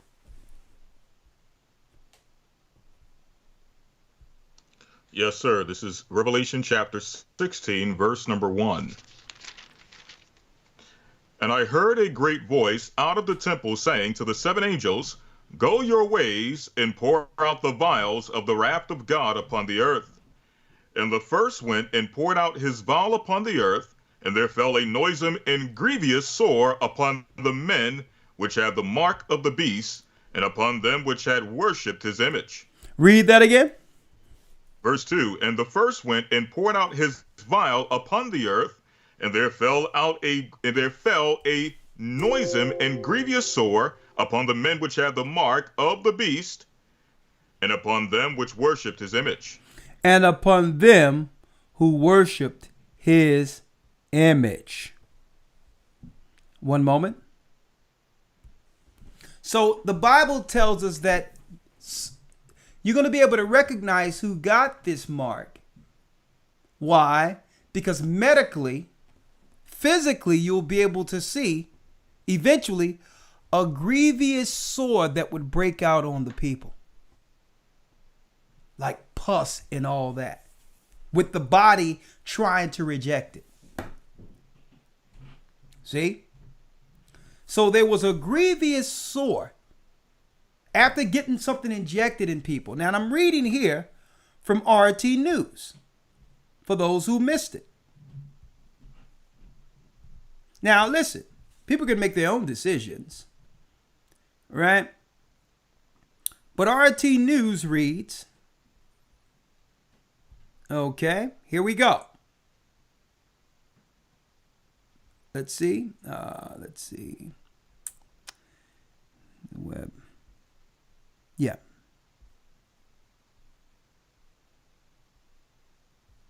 One second, here it is. RT News reads, the Pentagon creates a microchip that will detect Code 45 under the skin. That's news.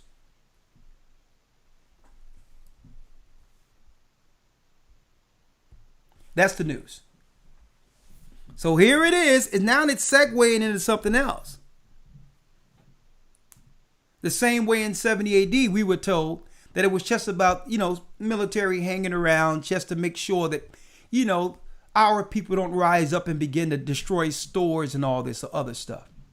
And folks, 2019, we started to hear about these stories that magically went away, claiming that Israelites was going into certain neighborhoods, going into stores, harassing the synagogue of Satan in their areas. These canned stories that would demonize Israelites. Does this sound familiar? And then a few years later, you had the military coming amongst our people to destroy us in 70 AD. And now, a few years right after 2019, where they claim Israelites was doing something, now They're claiming that we're diseased, we're inordinately affected by it, and something that came out of Asia is now just made the ghettos of North Philly and Chicago and Compton its home, and that we're the enemy that need to be contained and not be able to travel. To not be able to travel. Read that again, Elder Lawyer.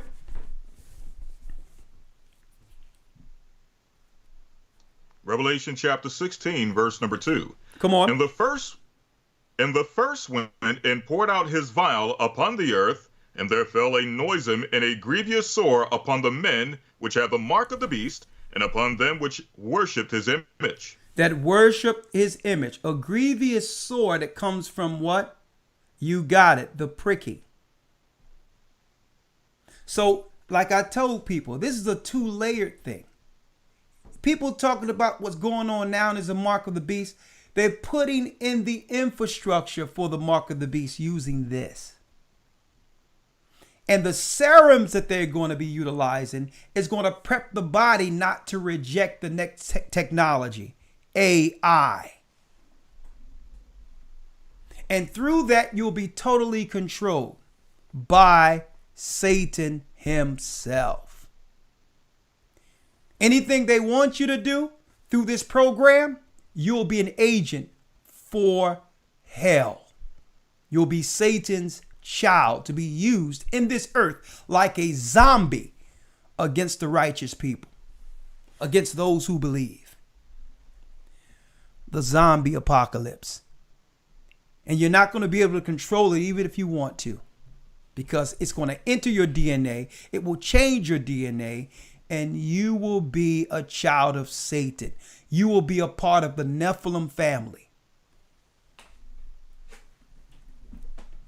Now let's go to Revelation and see the final judgment for those who choose man over God.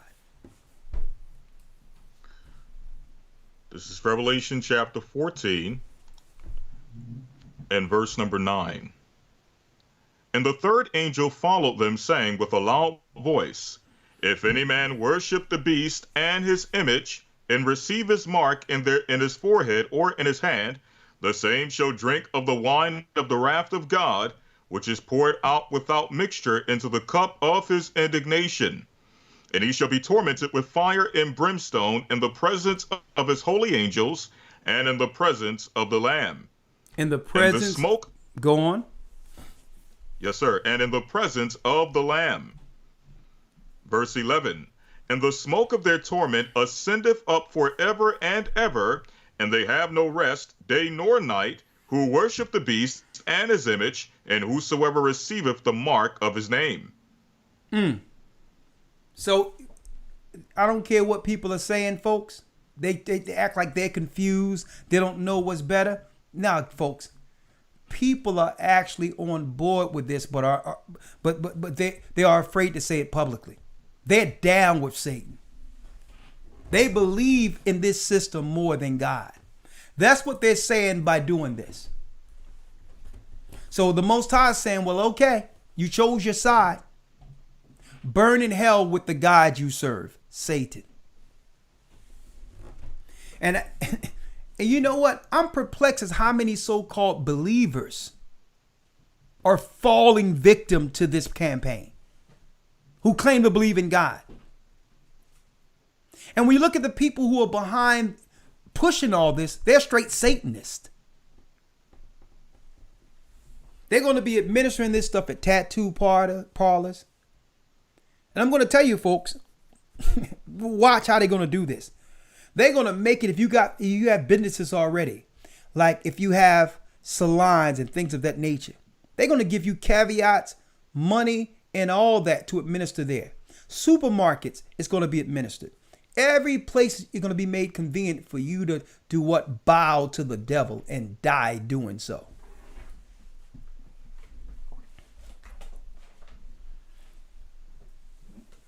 So what I did was I quantified this in a couple of minutes to say, well, okay, the hive mind, the mentality where they would use women because women usually make knee-jerk decisions based on the emotions before running it through rational thinking.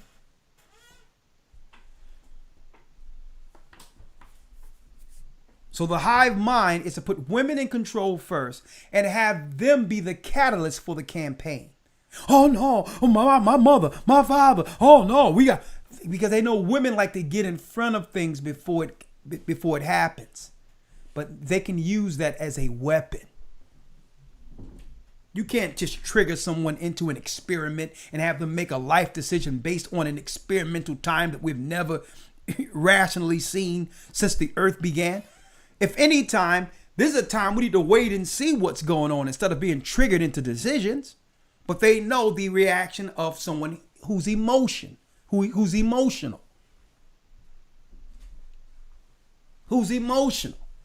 And if you're not dealing with a sound spiritual mind and grounded in the Most High and make decisions in this day strictly on emotions, you're going to be destroyed.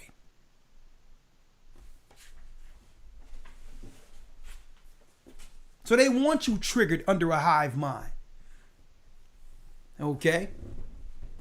That's why when people be emotionally, they all blow up. Oh no, you see, I seen it, my aunt, my uncle. And they go, listen, this is why they've triggered our family and our women like as such in our society, to make it think that if they're emotional, that means it's rational and we should follow these inordinate emotions. And they'll get someone that's already triggered, be it Trayvon Martin's mother, or this is how they push their campaigns, folks. Off of, oh my baby, oh this, oh that. You cannot make no decisions off of the hive mind. You need a rational man there saying, well, I understand what you're dealing with could be wrong. But what happens to our people long term if we make the decisions they're trying to make using this trigger? You need a man saying there, well, listen, I'm down with protecting our people, but these people are creating a campaign that's going to destroy us long term, long after this event you're triggered under.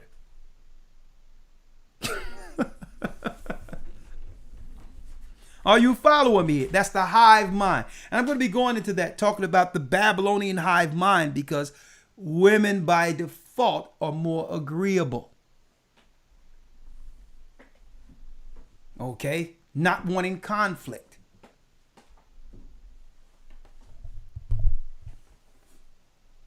Okay? And some people will say, well, men are exactly. You know why they're like this? You know why men aren't acting emotionally being triggered now? Because they're under the hive mind. If you're raised around women and you're triggered like women, eventually you begin to make decisions like women.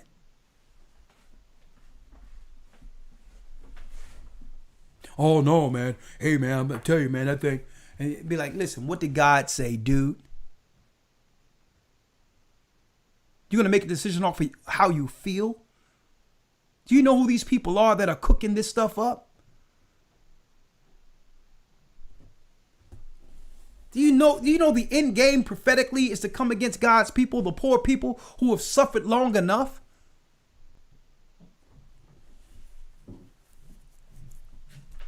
All right, let's open up the lines.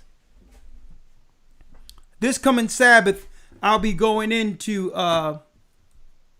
I'm going to call this, what would I call Saturday's lesson? I'm going to call it,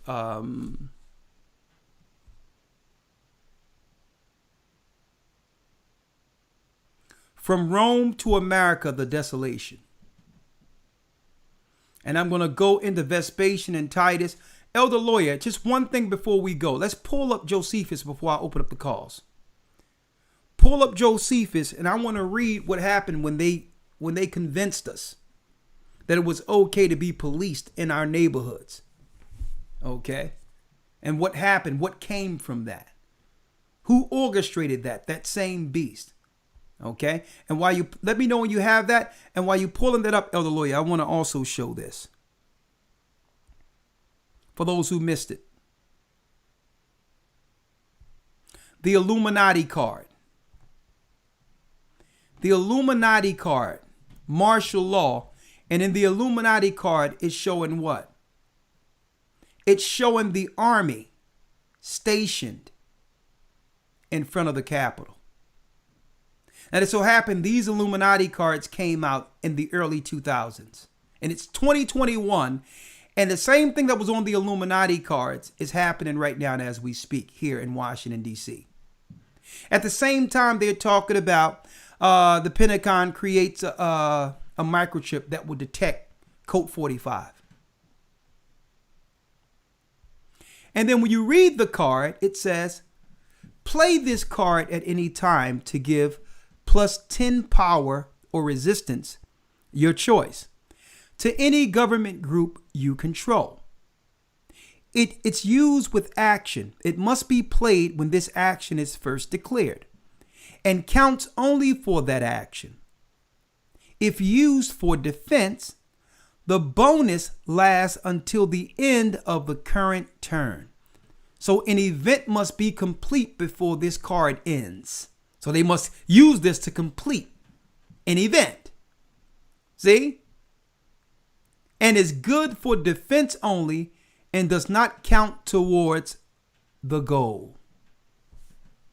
Does not count what?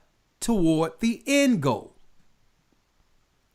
Because we know the end goal is the mark of the beast, to have every person marked with a number inside their bodies. Just like you scan food today. Every other product is actually, folks, in a database to be scanned, except people. We're the last product to be put in the database, the beast system. So they say, let's play this card, but this card will not be used for the end game. It's only to progress one event. It was from the election all the way up until using the left, right to have everyone believe that something happened there so the military can be there in the Capitol for until this one event is finished. What one event? To administer Satan's serum.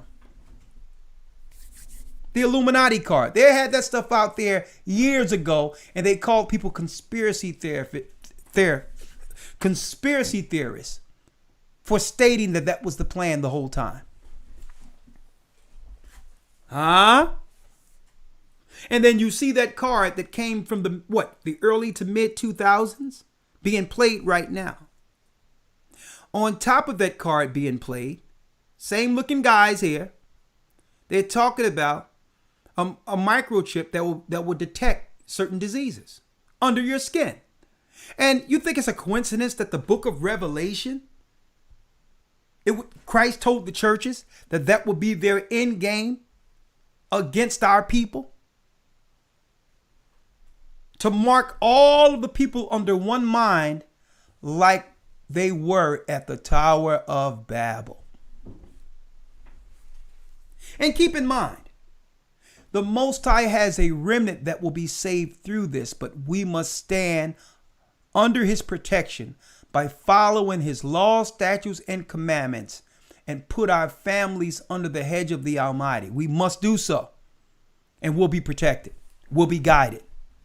If you fall for any of this stuff out there, you're going to fall for all of it. And according to the Bible, you will be judged. Elder Lawyer, I'm going to call this Sabbath lesson and set it up AC. The end game. The desolation. This Sabbath lesson, the end game, the desolation. Now, Elder Lawyer, make sure you put that up there, AC. This Saturday, we hitting it. We're going to parallel what happened in 70 AD with the events in the earth today. This coming Sabbath. Because I want to roll into this academy in full power with prophecy from the Sabbath and take that energy right into that Hebrew and Bible Academy this Sunday, week 1, with the creation of the universe. Now, Lawyer, there's a few things. I know you probably have a few points you want to make, but before we do so, let me make this announcement again. This coming Sunday, April 18th, begins our Hebrew and Bible Academy. Week 1, the creation of the universe. We will have brand new lessons, in-depth lessons that have never been taught in this academy, like portals, the gates between heaven and earth. How do angels travel?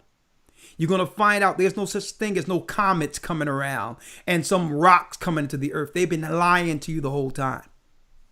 We're going to be breaking down how angels travel into the earth. The creation of the universe, we're going to be breaking down portals also in this academy. Also, marriage and family, can it survive? How do man and woman team up together in the spirit of the Most High to destroy the spirit of Baphomet? Okay? The spirit of Baphomet is what is the alphabet. Also, I want to go into 70 weeks of Daniel, breaking down the 70 weeks leading to the last Jubilee, which is the judgment which is coming, which as far as the last, what the Christians call the tribulation. And by the way, Christians, you will not be raptured anywhere. You will be persecuted. So that's another lie the Jesuits gave you. So instead of focusing on Elder Lawyer, the virgin birth and tearing down that lie, this academy, we're going to go into, in Christianity, the rapture deception, the Jesuit deception, the rapture deception. We're going to identify the Jesuits who lied to you to make you believe that Christ is going to have you disappear for 7 years while the bad stuff go on. So, Elder Lawyer, this Christianity breakdown, we're going to segue off of the virgin lie, and we're going all the way into what? The rapture deception, this academy. We're going to touch on it all the way, showing you their records, that the Jesuits knew they was going to lie to you to make you believe in a different coming, to make you believe, because they knew that Christians would be the only obstacle at the very end against Satan's power. So they had to get theologian schools to teach Christians that they don't have to stand against Satan at the end, because before the bad stuff happens, that Christ was going to disappear you into the air. They purposely lied to you. You should have read Christ's words instead of listening to Jesuits. There will be no rapture. That's a lie. The same way rapture isn't in the Bible, Trinity isn't in the Bible. All these are satanic ideologies. That's right. Father, Son, Holy Spirit is in the Bible, but that's not the Trinity. The Trinity of Babylon is Satan, Semiramis, and Nimrod. That's the Trinity you're believing in. There's no word Trinity. Trinity comes from Babylon. So we're going to be breaking this whole thing down, rapture deception, in the Hebrew and Bible Academy. We're going to also, at the very end, break down the book of Revelation and break down how it all ends. The reason that Christ gave us the book of Revelation, and we're going to show you exactly what the Most High, through Christ, showed John on the Isle of Patmos. The end. And at the end, you know, we have to end it with a happy ending. Our people in the kingdom, ruling on earth, is going to be the last lesson. The judgment of the nations and us standing safe under our God. Man, woman, and child in union, in one spirit, like God, Christ, and the Holy Spirit is in heaven. The kingdom of heaven on earth. The rulership that was promised to Abraham, I'll be teaching that week 12. Okay, so you don't want to miss this. Hebrew and Bible Academy, get in. Go to historytimes.org.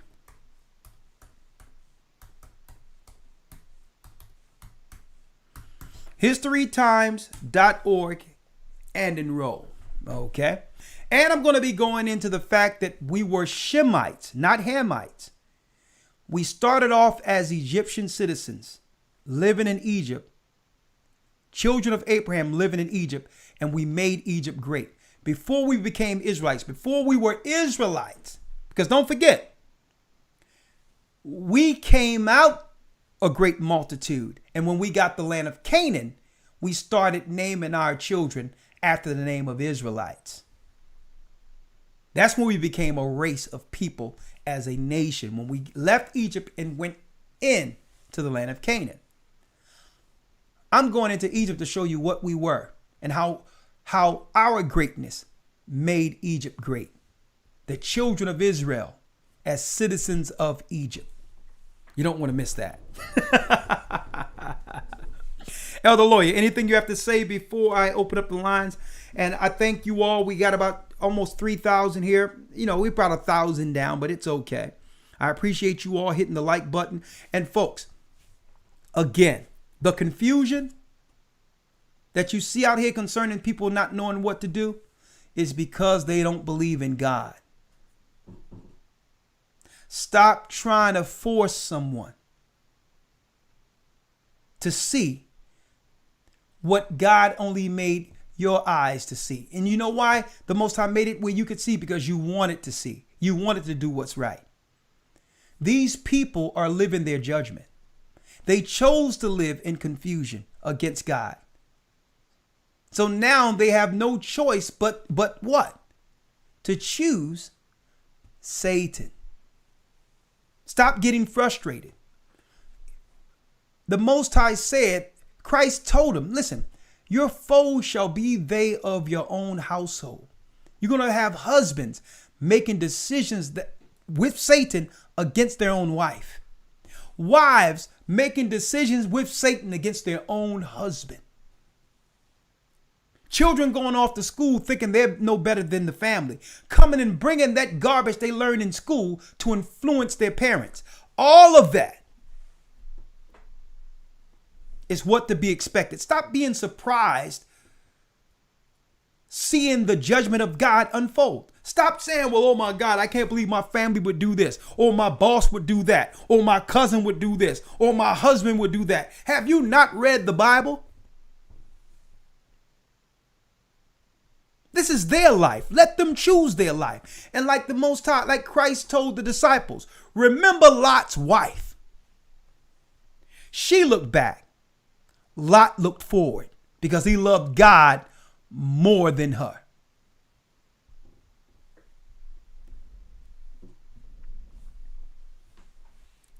It didn't mean he didn't love her, but she loved Sodom and Gomorrah more than God. It didn't mean she didn't love her husband. She loved her husband, but the cares of this world took her.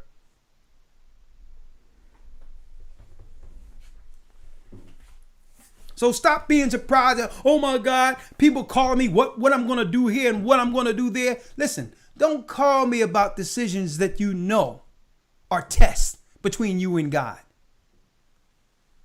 You want me to make the decision so that you can come back and say, well, I did this because Elder Ricard said do it. That means you believe in me. Don't come asking me some questions that you know the answer to it already. You don't need to be confirmed through me. God told you what decisions to make concerning this stuff, this campaign. If you believe in God, you trust in God. And stop looking for some type of confirmation through a man. Don't come to me knowing, and let me tell you, I'm talking to people and they know the decision when I'm speaking with them. And I'm telling them, listen, this is what God say. Well, I kind of thought that way. So what are we talking about here? You think I'm going to tell you to serve Satan? That I'm going to tell you to take something that I know that's going to destroy you?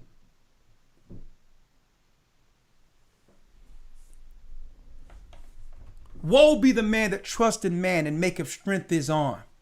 If you believe in the Most High, you don't need me to confirm anything. Choose right with God.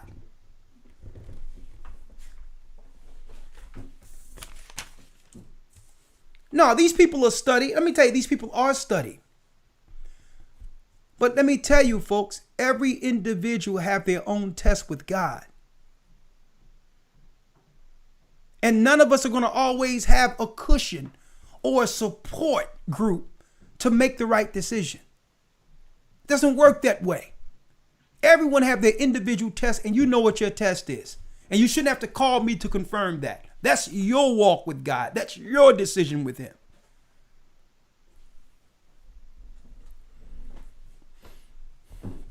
And I'm talking on the phone. I'm like, okay, well, this is what the Bible says. This is what God says.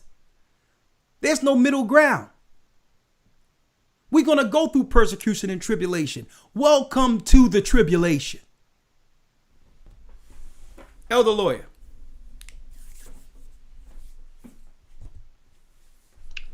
Yes, sir. Yes, Floor sir. is yours. Yes, sir. I'll be very brief. I think it's evident for anyone who has been following our lessons from the beginning of this that we are in a time of what the Bible calls strong delusion, where people are those who have pleasure, as it says in 2 Thessalonians, those who have pleasure in unrighteousness are being led to believe a lie, one lie after another. And we've showed you time and time again how the narratives have switched, how the conversation has switched. When one thing is found to be a lie, they've already moved on to the excuse, or they've moved on to a point where those who are pushing the agendas are pretty much blameless. They can't lose because, again, all the information that's being put out there is being placed in their favor. But one thing I wanted to highlight in regards to this is, and I say that because right now everyone is having this discussion, as you mentioned, Elder, this conversation going back and forth. Should I go through with the medical procedure? Should I not go through with the medical procedure? People are really contemplating this. People are really thinking about this and going back and forth. And you have arguments on one side versus another as to whether we should go through with certain medical procedures. But the reality is this.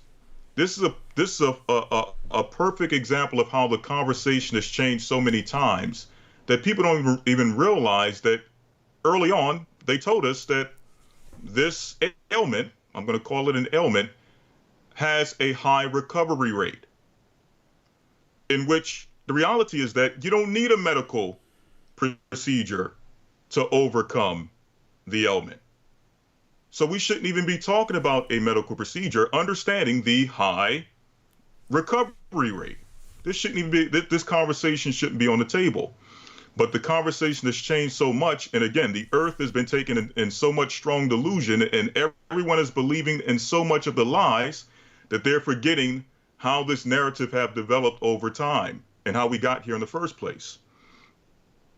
But there's one thing I wanted to just leave the brothers and sisters with scripturally, going to the book of Matthew 6:24, dealing with the words of Christ, because with this strong delusion that's taken the earth, Satan is coming from behind the veil and he's making himself known. He's coming into the light. Okay. This is why you're able to see videos like the one we spoke about a few weeks ago. I'm not going to mention the name of the individual. We're not going to give him any more press. You all know exactly what we're speaking about. But it's a prime example of how Satan is coming out from behind the veil. He's coming into the forefront and he's making himself known in many ways in the society. And he's using this campaign. This campaign is one of the major things in which he's coming forward and he's making it known that, listen, all of those who have always served me, you're going to have to make a decision. Either you come out openly and accept me as Lord, or I got to move on. You know, get thee away from me. The same way Christ says, get thee away from me, for I never knew you. Satan is taking that same exact stance. So when it's time, you cannot be hot or cold. With Christ, you can't be hot or cold. And with Satan, you can't be hot or cold. Either you serve him, or that's it. He's going to start cutting people off. And that's what we're seeing. But I'm going to read this here in the book of Matthew 6:24, where Christ says, no man can serve two masters, for either he will hate the one and love the other, or else he will hold to the one and despise the other. Ye cannot serve God and mammon. Therefore I say unto you, take no thought for your life, which ye shall eat, or which ye shall drink, nor yet for your body, what ye shall put on. Is not the life more than meat, and the body more than raiment? And these are principles that Christ is putting forward. I'm not going to read the whole passage. You can read it in your own time. But this is the information that Christ has put forward. We've read it. We've studied it. We've broken it down multiple times. But it's these principles that we're really going to have to live by in this time. Because Satan is going to keep pressing, and he's going to keep pressing and putting backs against the wall until there's no choice but for those who believe in the Most High to truly trust in the Most High. You're not going to be able to finagle and deal outside of the Most High, or be on the middle ground, or be on the fence and think you're going to make your way through. You're going to have to serve. You're going to have to choose your master. Either be Satan or be the Most High in Christ. And with that, I yield. Yes, one thing I wanted to show real quick here. Let's see. This is the one I wanted here.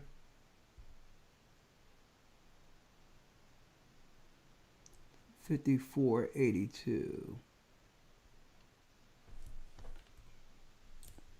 This is what I wanted to show real quick.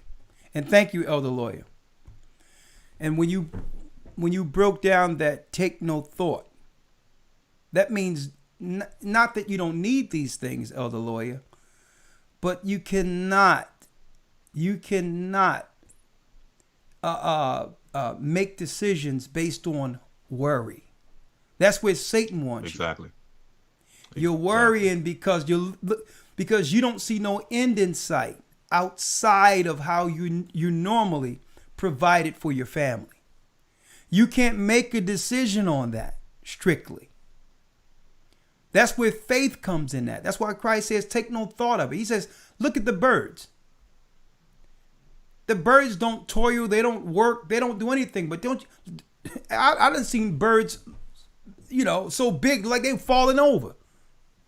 He says, don't you think I care more for you, ye of little faith?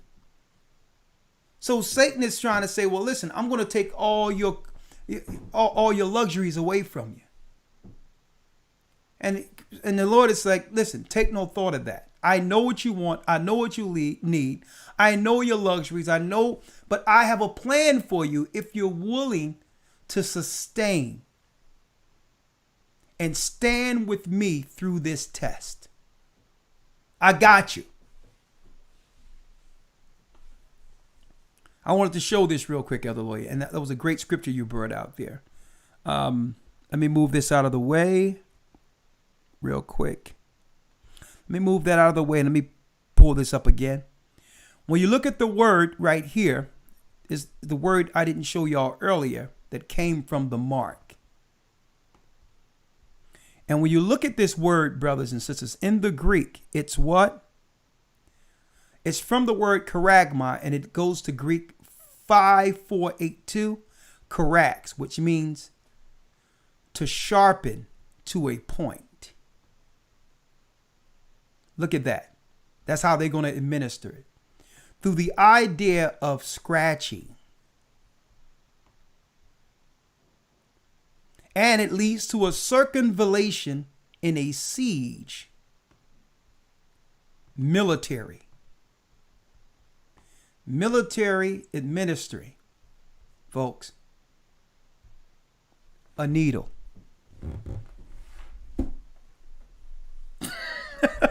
You can't make this stuff up. So I need some people out there to tell me, folks, what book that was written thousands of years, even before our captivity, is 100% on point prophetically with what's going on in the earth right now? Is there any other book on earth outside of our Bible? And if it is, where is it?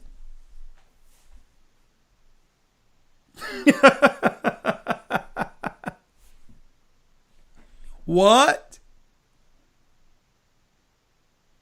When you look at the words in the Greek, the Most High through Christ was showing the disciples the future, the time we're living in right now. And then, out of nowhere, let me put it up one more again. Last but not least, before I open up the calls, because I can't be up here all night tonight. It says here, the Pentagon creates a microchip that will detect. Now, don't forget, Aaron Russo told us years ago before he passed, the producer of Trading Places says the Rothschilds told him it was to chip everyone. And I told everyone last year, don't get caught up into all this smoke. This is just segueing, putting the infrastructure in for the mark of the beast. But when the serum gets up in you, guess what? You're going to be subjected to, guess right, you're going to already be programmed to get the mark. So if you make a decision now to do what they're saying outside of God, guess what? It's going to be simple to make the next decision. It's going to be easy. With that, I'm going to open it up. You can have your questions, comments. I'm going to open it up. I'm going to leave it wide open.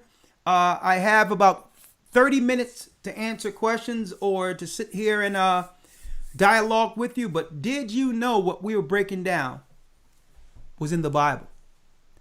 Did you know the same idea to have everyone under a hive mind so that they can actually push any campaign, including this, was the hive mind that was made under Nimrod and Semiramis that would make all people join together against God at the Tower of Babel? Did you know that when CERN came on the grid a few years ago, in about 2012, did you know that CERN and what activated CERN is the fact that they came out and scientists say that what CERN was actually part of the base of the Tower of Babel? Did y'all know that? So here was the plan. The plan was to get everyone under a hive mind where they're triggered through their emotions. They was able to do that through programs, TV, movie, whatever the case is, where we would make decisions off emotions without sound rationale. And above all, without God as a key component in our lives for decisions. That was one thing. Then they had to go into what you would call the mental health phase after breaking up the family and get as many people as they can on psychotropics so that we wouldn't use a sound mind and a rational mind in a time that's needed. We'll be confused because they went through years of making us believe we needed happy medicine. Then after they segue there, that's why the Bible says be sober-minded. Once they got everyone used to taking drugs to escape reality, now people are too confused to understand that we're in the time of the end, the time in which Christ prophesied he'll come to save us. And we're so confused that now we have no choice but to depend on Satan through the principalities and powers of the air to be directed. The confusion started at the Tower of Babel. And it could only affect, guess what? The confusion could only affect those who were not under the guidance of the Almighty.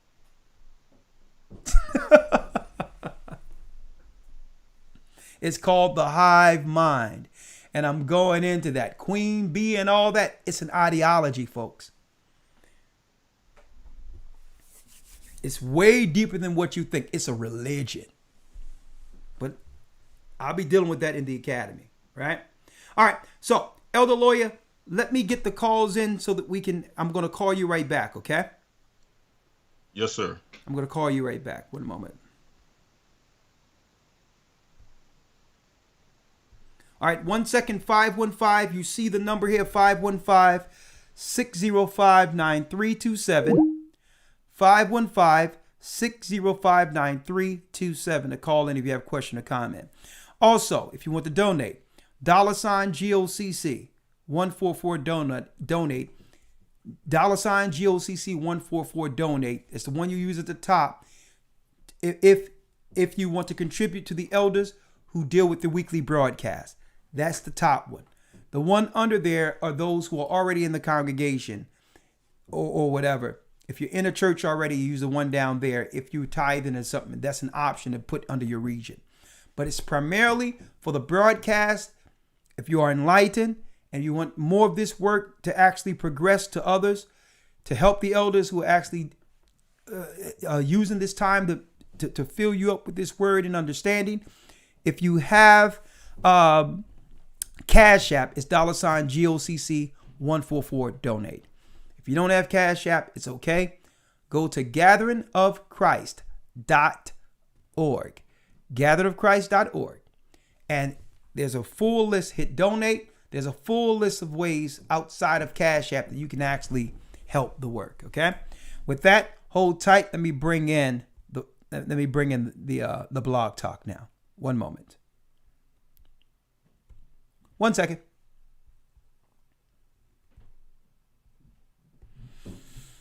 And yes, I have to eat, actually. 1 moment.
Connecting you now.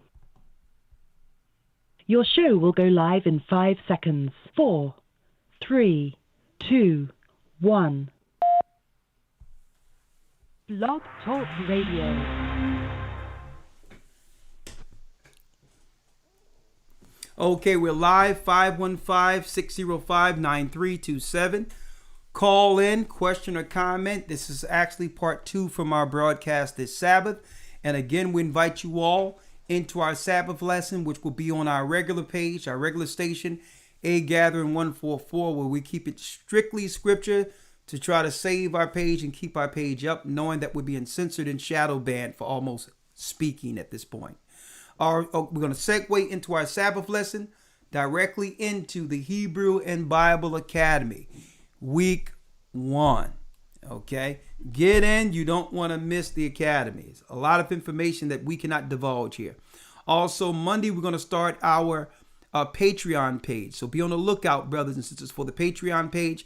That's where we're going to put up all the information that we can no longer share on this platform. So you'll have that as a member on Patreon to get all the information that they won't allow you to actually see here anymore. We're going to put it all there. And, and that's going to be for members only type deal. So it'll be there. More ways to help the work. All right. So let's go. 515-605-9327. 515-605-9327. You see that? And we're going to go down the line. Questions or comment, we're going to keep it open. 404 area code first. Make sure we're not playing in the background. If we are playing on a speaker, make sure you have headphones so it doesn't feed back. 404 area code. Shalom. Elder, can you hear me? I can hear you loud and clear. I'm doing well. I'm calling. Thank you. I'm calling to talk about the confusion, anxiety, and the nervousness that you mentioned earlier. Yeah. And the broadcast is great so far. The reason I want to talk about that is I'm a chiropractor, and I went to get my teeth cleaned last week at my dentist's office. Okay. And the girl that came in to clean my teeth, she was very nervous, and she began to ask me questions because I guess as a chiropractor, she wanted to just get my opinion on things. So she asked me, if I was going to take the Colt 45, slick malt liquor, Corona with a lime, sounded like jab. Yeah. And I told her, we have to be loose. We have to be loose with it. So make sure we say words like, what word did you use earlier, lawyer? The medical procedure. Medical procedure. Oh, medical procedure. Just say that. Yeah. Yes. Go on. Okay. Yeah, sorry about that. Yeah, she asked me if I was going to take the medical procedure, and I told her I was not. And she mentioned that everyone at her office, all the dentists and workers, had taken the medical procedure, but she was very nervous. She said, "I'm very nervous, and I'm just confused about it." And so I simply just told her, from a biblical perspective, I said, look, if you're nervous about getting it, then this proves that it is not of God. I said, if this was of God, if this was of Ahayah, you would have peace about it. And that's just what I want to tell the listeners, that, if they have family members who are confused and they're nervous about this thing, that's not of God. Because God gives us peace. And I just want to leave this last scripture. It's Isaiah chapter 26, verse 3. It says, "Thou will keep him in perfect peace, whose mind is stayed on thee, because he trusts in thee." So confusion, anxiety, and nervousness is not of God. So if you are having these emotionals, that proves that this is not of the Most High, Ahayah. And that's all I want to say, Elder. I appreciate your broadcast. I've been in the Hebrew Bible Academy. This will be my third one, and the things that I've been learning is just awesome. So I appreciate you. Brother, we appreciate you, and I'm glad you quantified that for brothers and sisters who might be concerned. And it's natural to be nervous in a time like this, and we're here to build a foundation to make sure that people know it's safe to trust in the Most High God. That's a choice too. Yes. But thank you, brother. Right. Yes. All right. That is a choice. Thank you. All right. And I'm glad he quantified that and eased the concerns, because he's right. Would God put you in a predicament in which you're confused concerning the decision? That in of itself tell you it's Satan. And it tells us in 1 Corinthians 14:33. Write this down. 1 Corinthians 14:33. For God is not the author of confusion, but of peace, as in all the churches of all the saints. If you believe in Christ and God, you wouldn't be confused, because you understand prophetically the time we're in. We're supposed to be the forerunners to let everyone know it's safe to trust in Christ, not to have people make decisions in the midst of confusion. Only Satan would have it so. If I'm pressured to do it, then it can't be of God. If I'm being inundated through the corporate structure to do it, it must be of Satan, understanding that all the corporations in this earth, right, were established by the corporate CEO, Satan, Lucifer himself. So you can't break under pressure. Because if you break under this, what are you going to do when they come with the last phase, the next phase? Let's go. Great call. 407 area code. And anytime you'd like to come in, Elder Lawyer, you can. 407. And after that, 803. 407. Good evening, Elder. Good evening, Elder. How are you? I'm blessed by the Almighty. Yourself? I wanted to just... Yes, sir. You are. I wanted to just ask a quick question. Yeah. So the church I came from, which is a Pentecostal church, our church, the church I came from was worldwide. So the overseer of the church went and told all of the members to go out and get the vaccine. Oh, they get the medical and procedure. The members are just lying. The medical procedure. Sorry, medical. Yes, sir. Sorry, the medical procedure.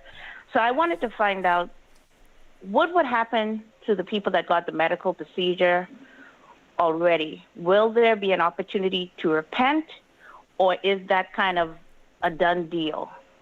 You have a Bible with you? Yes, sir. Grab your Bible.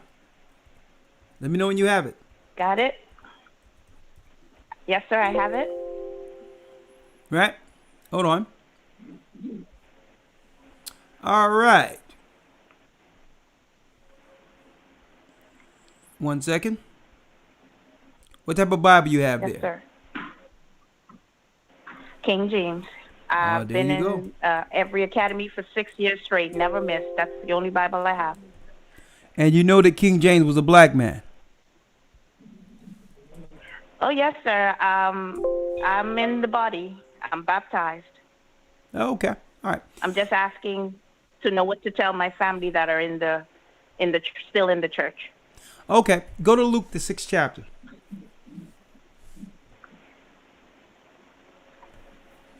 Now, I'm not going to answer your question because the Bible says, right? Let God be true and every man a liar, correct? Yes, sir. So if you were asking Christ this question, what would he answer? Let's go to Luke 6 and 39.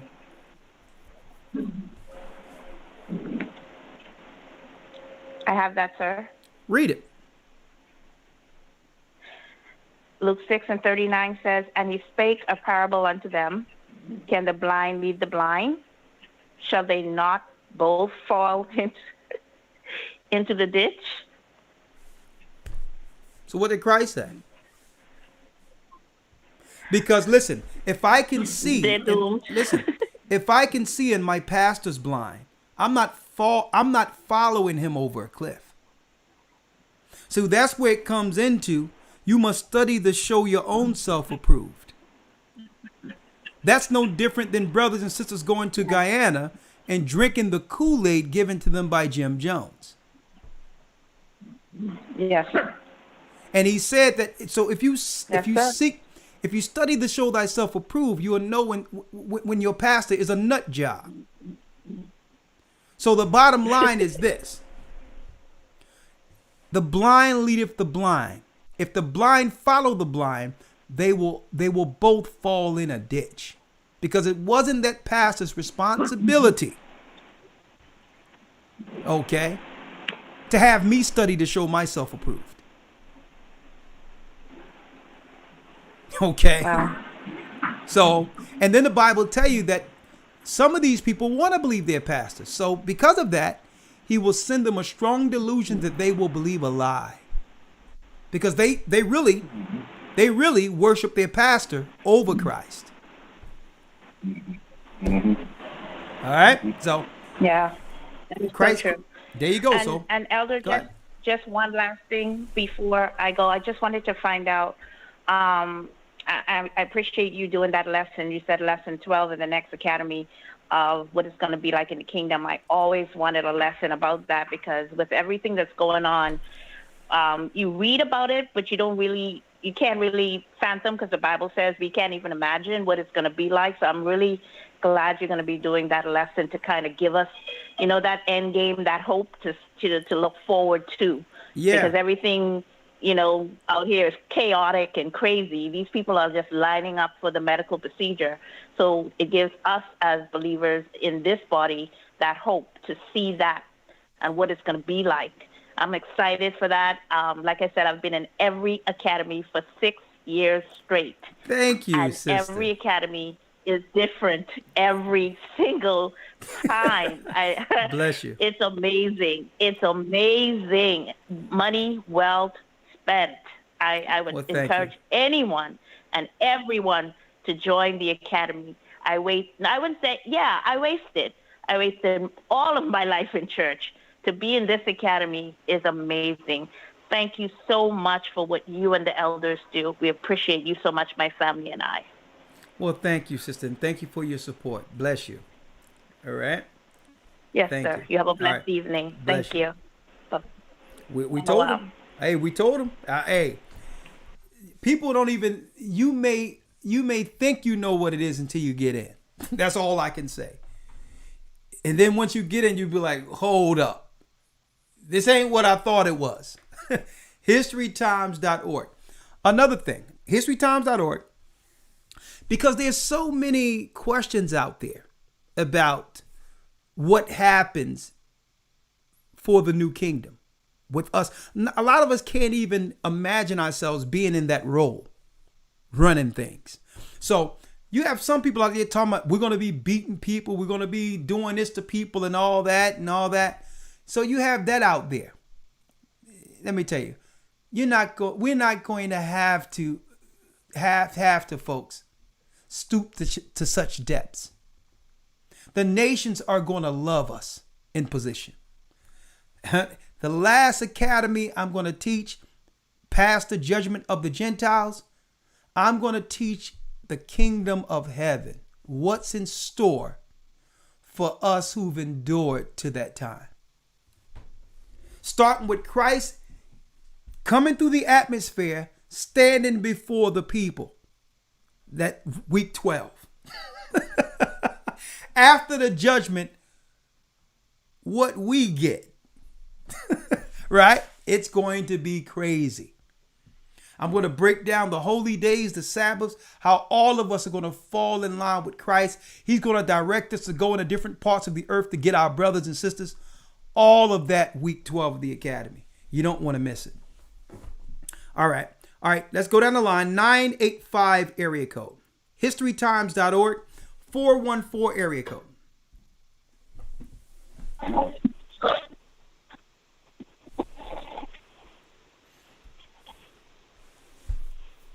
Shalom. You're live, 414. Hello? Shalom. Hello, Elder, you hear me? Yes, you're live. You're live. How you doing, Elder Ricard? This is Jonathan from Milwaukee. How are you? How's it going? Blessed. I'm doing just fine. First of all, let me say I truly enjoyed the classes. The Academy is off the chain. Thank you. I used to preach in the church, teach Sunday school. I have never, ever learned as much as I've learned in these 3 academies that I've been a part of. It's just been crazy. So much so that even the pastor that I was under and friends that I know don't even deal with me anymore. It's my brother and them say, you ain't never went in like that even when you used to preach. But I love what you taught. I mean, I don't know. It's like the understanding now blows my mind. Sometimes I sit down and I have to bring things back to my understanding because I'm like, this don't seem real. It just doesn't seem real. I can't wait till the church comes. I hope we get a church here in Milwaukee. I would love to. I've been actually gathering stuff for us. And when you do decide to come, I'm trying. I got a bunch of chairs in my office. I have a construction company, and I do construction work. So they had an office building that was closing down. I bought all the chairs that they had left over, and I put them up. And I'm trying my best to keep it. So when y'all do decide to come, I want to be here to help out, to be able to help set it up here. Because when people ask, well, where do you go? Because that's all I talk about now. Us being Israel, y'all got to listen to Elder Ricard. He's something else. I'm telling you, he bring it. I said, sometimes you hurt your feelings. I said, I've seen how he teach it. I said, it's something else. I actually paid for one of my minister friends that I've known my whole life. I actually paid for him to go to the academy just for him to see it. He even called me now asking questions like, what do you think about this and what do you think about it? I said, man, I'm telling you, it's not the teaching like in none of our classes. I've been in minister classes in 2 different churches. I've learned more in the 3 academies that I've been in, more in that first month of that first academy outdid all of those classes that I've been in. Praise the Most High. There's no comparison. There's absolutely no comparison. And anybody who's thinking about getting into this academy, you need to stop thinking about it and just do it. Just do it. Brother, let me have your name. I'm paying for 2 other people to join this academy. You're paying for 2 other people. Yeah. If you want to pay for other people to come, whatever the case is, just send an email. I want to tell everyone, just send an email to GOCCacademy@gmail.com. And the administrators, those who deal with them on that side, will let you know how you can actually sponsor other people. Just put that in the email, GOCCacademy@gmail.com. But go on. Let me have your name, okay, brother. I'm paying for Jerome to go to the class again. Let me have your name. Jonathan Smith. Jonathan.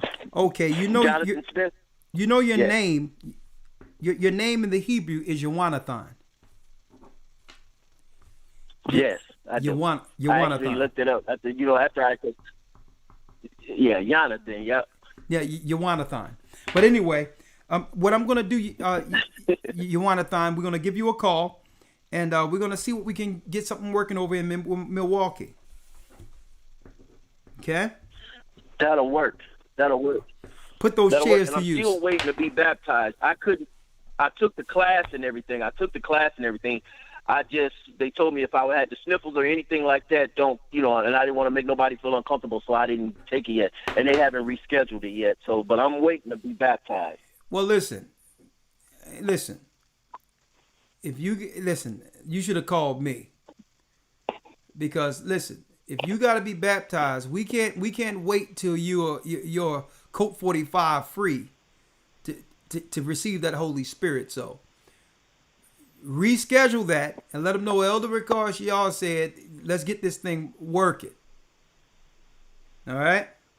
All right, I definitely will. So you're good now, right? You're good now, right? Oh, yeah, I'm straight.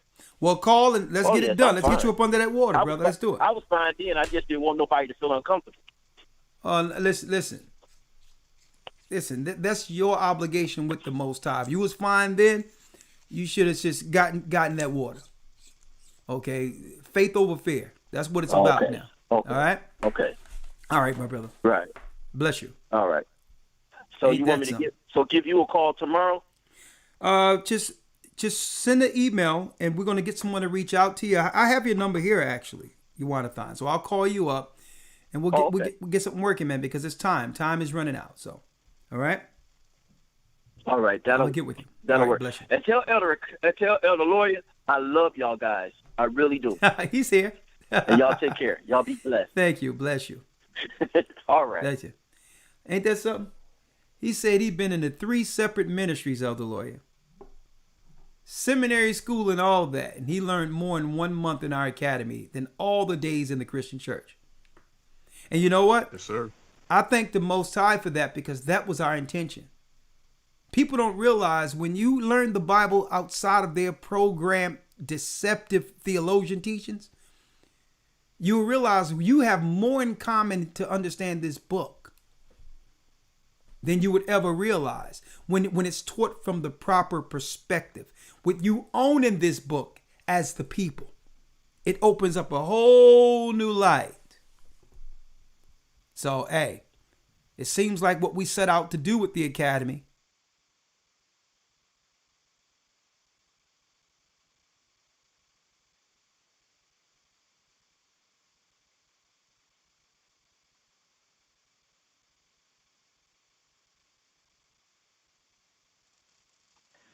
Hey, shalom, Elder. Or Elders, sorry about that. I got the wrong thing. I'm all right, man. I was calling in with a question. I was wondering, can you guys put closed captioning on the Hebrew Bible Academy? I get a more thorough understanding that way when I put it on mute and just read it.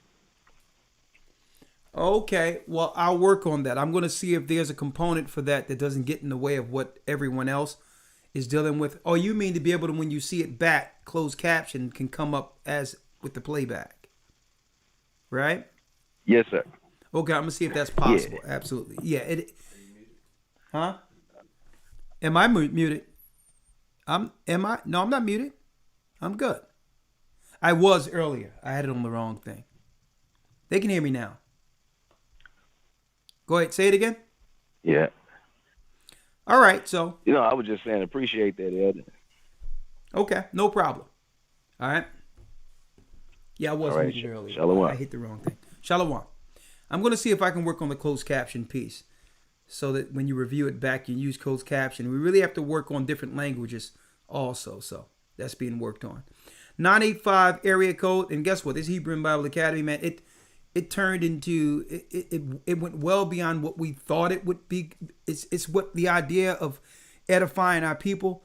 But it have taken on a whole new spirit that only the Most High could have seen in that. I mean, it doesn't matter how old you are. I'm talking about there's children in like looking at it with their parents learning Hebrew. Some of the testimonies are overwhelming. Things that we didn't even calculate. You know. So all praises be to the Most High. 985. And again, some people say, well, hold up now. If you're a Hebrew Israelite, that means you got to know Hebrew. No, it doesn't. Hebrew was the original language. Doesn't mean you have to know the language. The Bible says that he's going to give us a pure language back. And it's beginning with us learning the Phoenician. Outside of the quote unquote bastard tongue, when they started linking in Latin and other languages in our modern day so-called Hebrew. Okay. Number 2, what Hebrew tells is that you're from the seed of Eber. Heber is just another word for a man named Eber, who spoke Hebrew when the whole earth was speaking Hebrew before the Tower of Babel. So it doesn't denote the language in of itself. It denotes the people who carried the language, who was from the seed of Eber. So don't let no one try to shame you or try to come, oh, you Hebrew Israelite, why do you speak Hebrew? No, that's a ridiculous notion. You can tell them, the Bible says, with a new speech and a new tongue would he speak to his people. We lost our heritage. It doesn't mean we aren't Hebrews. I'm from the seed of Eber, who is the grandfather, when you look up into the lineages, the great grandfather of Abraham. Okay, I'm from Eber, all the way down through Peleg, the Tower of Babel, Terah, all the way down to Abraham. So what makes you a Hebrew is not the language. What makes you a Hebrew is that you're from the bloodline of Eber. Let me straighten that out too. So don't let no one try to shame you because you don't have your language all together yet. All right, man, we treating this like an academy tonight. What's going on here? Let's see. 734 area code. Hello? Hello, how are you? Hi, I'm doing good. How are you doing, Elder? Blessed by the best, and his name is Ahayah. The floor is yours. I was just calling in to say thank you guys for the lesson. Tonight was very edifying, and I just appreciate you guys always making sure that you stay connected with the people and give us updates about what's going on. Because I know with a lot of things, it's really easy to get caught up in like all the news stories and everything that's going on. And it's just nice to get something that like grounds you every week. So thank you guys. To keep a balance against the evil imposition, this campaign being inundated everywhere you turn with this information being pressured. So I hope in these discussions is that this is bringing a serious grounded balance against the campaigns. So, because I'm going to tell you, if it wasn't for this truth, if you didn't have this truth to be able to make the decisions, what do you think that decision would be right now? It's hard to tell. I'm really young too, so I know a lot of people in my demographic are just listening to whatever the news says. They're getting the vaccines. They're listening to the whatever scientists say, and they're just kind of going with it. Go on. Yeah. So I honestly probably couldn't even tell you. Okay. Well, hey, I'm glad you're making the right decision. How old are you? I'm 23. Okay. Hey, welcome to the family. And I'm glad you're making the right decisions. You're right on time. All right. So let me place you on hold. Thank you, sister. All right. All right. Thank you. All right. Let's go on. 618 area code. Hey, the young folk waking up. That's right. 618 area code. Shalom. You're live with the Gathering of Christ Church. Talk to us. Yeah, this is Brother Paula from the St. Louis body. just calling to just go back off what you were saying. I think that was the last blog talk when you were saying they putting all their chips on the table. And the reason I say that is because they have no other way to deem us as a threat, to get all the other nations to deem us as a threat. Because we don't have a standing army, and neither can we contend with them economically. So they've been, just going back through time and looking at it. They've been correlating poverty with sicknesses to poverty, and trying to turn that as a campaign. So all those campaigns they were doing in Africa and all the other third world countries is actually campaigns to get the world to correlate poverty with sickness. To now deem us as a threat in the end game. And that's all I wanted to say. Just a quick comment. Peace and blessings to you, brothers. Enjoy the rest of the evening. Thank you, brother. Shalom. Great points. 813 area code. Bless you, brother. Good point. Hi. Hi. Can you hear me? Loud and clear. All right. I just want you guys to know that I have been listening to you probably for about 7-8 years now. And I just want you to know that I love you guys' teaching. I look forward to your videos and your lessons. The longer, the better. And I want to say that I really do believe that you guys are blessed, and you're a blessing to everyone that you're teaching to. And just really want to thank you for all that you do. I know that you guys are coming to Florida. I hope I didn't miss you. And if you are coming to Florida, I wanted to know if you could share when and where you'll be. I'm going to call Nathanael tomorrow, and we're going to set a time, but it will be soon. And let's see. Let me have your name. It's Liz. It's Liz. Liz. Okay, you've been following us almost 7-8 years. And you ever thought about linking in with the body there?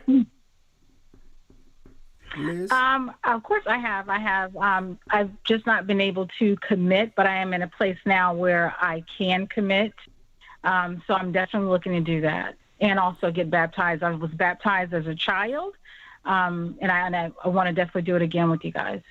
Well, sister, I tell you, it's right on time. I mean, right now, especially with what we're going to do with the Orlando body and all that's there, there's a lot of things that then surface to the point where now that body is ready to it's ready to grow, and prepare brothers and sisters. Okay. A lot of Levites over there.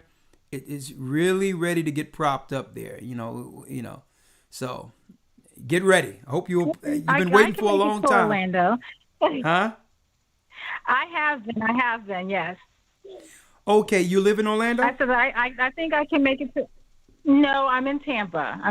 Probably about 45 minutes. Okay, away. great. Okay, so hey, we're about to bring that whole thing together. We have the central place there. It's going to be absolutely wonderful. It's going to be great. So you're coming right on time. Looking forward to it. All right. So Florida, I'm going to make sure the Thunders give y'all a call. Okay. Sister Liz? All right. Thank you. I appreciate it. Mm-hmm. You're welcome. Welcome to the body. Shalom.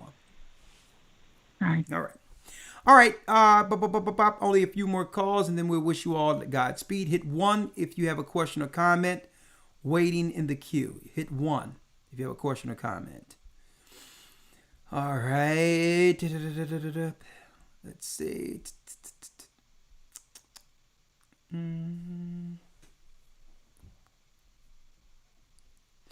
All right.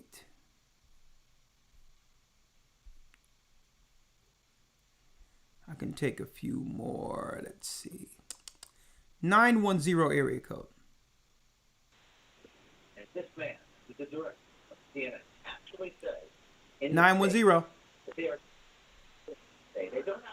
Hi, Elder Ricard. Hi. Hi, my name is Glenn Hundley. I just want to say that what do you think about on the commercials where they're advertising those Jewish people saying that they're in poverty and they need help? What do you think that by showing the public that, showing that they're the false Jews, what do you think that means for us? Well, I don't believe that means anything for us. I mean, it still goes back to the time. It's these same foundations. Usually they're led by Rockefeller foundations and other foundations like the Gates foundations. And what they do is that they'll put a puppy in front of you. They'll put a black kid and they'll throw some dirt and put some rice next to them. There was a campaign that they shown even in Haiti where it was this big fat white guy running around just paying people to dress up their children so that they can make commercials to send money to them. So really it means nothing outside of them looking to, you know, pull on the heartstrings of people to send money that go into foundations that leads to more eugenics and killing us. And I don't pay money to none of that crap. When I go to a store and they try to show all these children who are clearly photoshopped without any hair, and I look at that and they be like, "You want to give money for the cancer kids?" And I'm like, "No." For the Lutheran Church or for the St. Luke Children's, no, because it all goes towards eugenics. So I don't know. It's all the same people collecting money so that they can jam your children up and there's also can and for our people that feel sorry for those people, they're knowing, and we're knowing we're the true Jew. I mean, some of our people don't know they're the true Jews, and they're sending them money over there anyway, knowing that they're the true Jews. Brother, I don't think they're thinking about us at all when they're putting up those commercials. They're peddling. They're peddling. They're what you call media panhandling.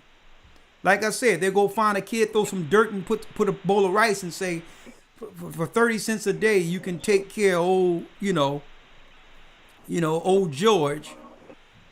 They tell you his father died in a refugee bomb and all that, and it's a kid they got from next door.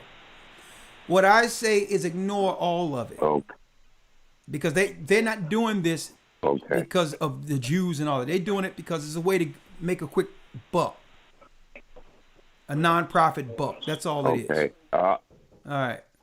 I want someone to acknowledge that I've been following you for years. And I've gotten a lot. I actually cut my teeth off and looking at your programs and came into a knowledge. But also I want to add, do you believe that there are people actually on this earth that can actually see in the spirit realm? Well, of course. Hello? Of course there's people who can see in the spiritual realm. But what do you mean by that? You mean people that wake up every day and they're living in the spiritual realm? Yeah. Bro, let me make it I'm clear. one of those people. Okay, that's cool. Let me tell you this, brother. There's everybody on the earth go into the spiritual realm every day when they sleep. I mean, like, for me, Elder Ricard, I don't mean to cut you off.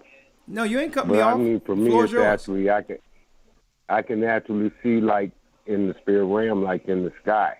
And I can actually see, and I don't want you to think that I'm off my rocker or anything, but I can actually see people in the sky.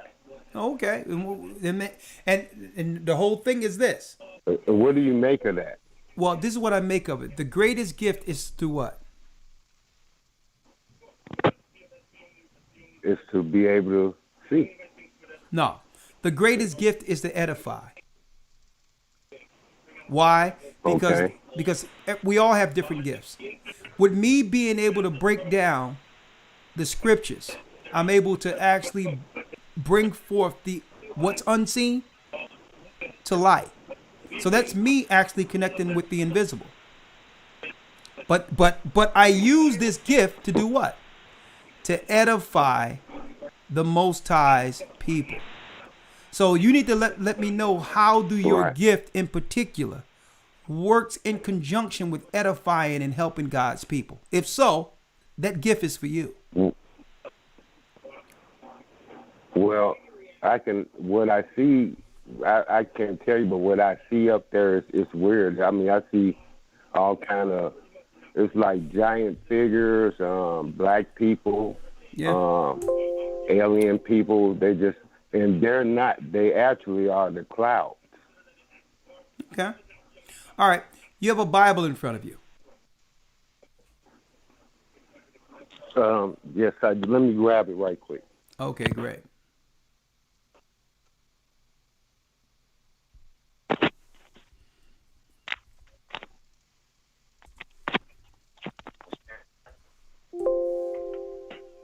Are you still there? Yeah. I need you to get Corinthians. Oh, okay. Elder Lawyer, grab that for me too in Corinthians about the gifts. Yes, sir. All right. Okay. Okay, I'm ready. I need you to go to First Corinthians 13. Let me know when you're there. 1 Corinthians 13. Yep, that's where we are.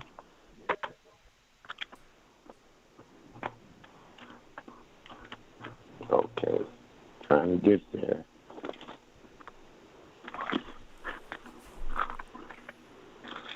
Bear with me.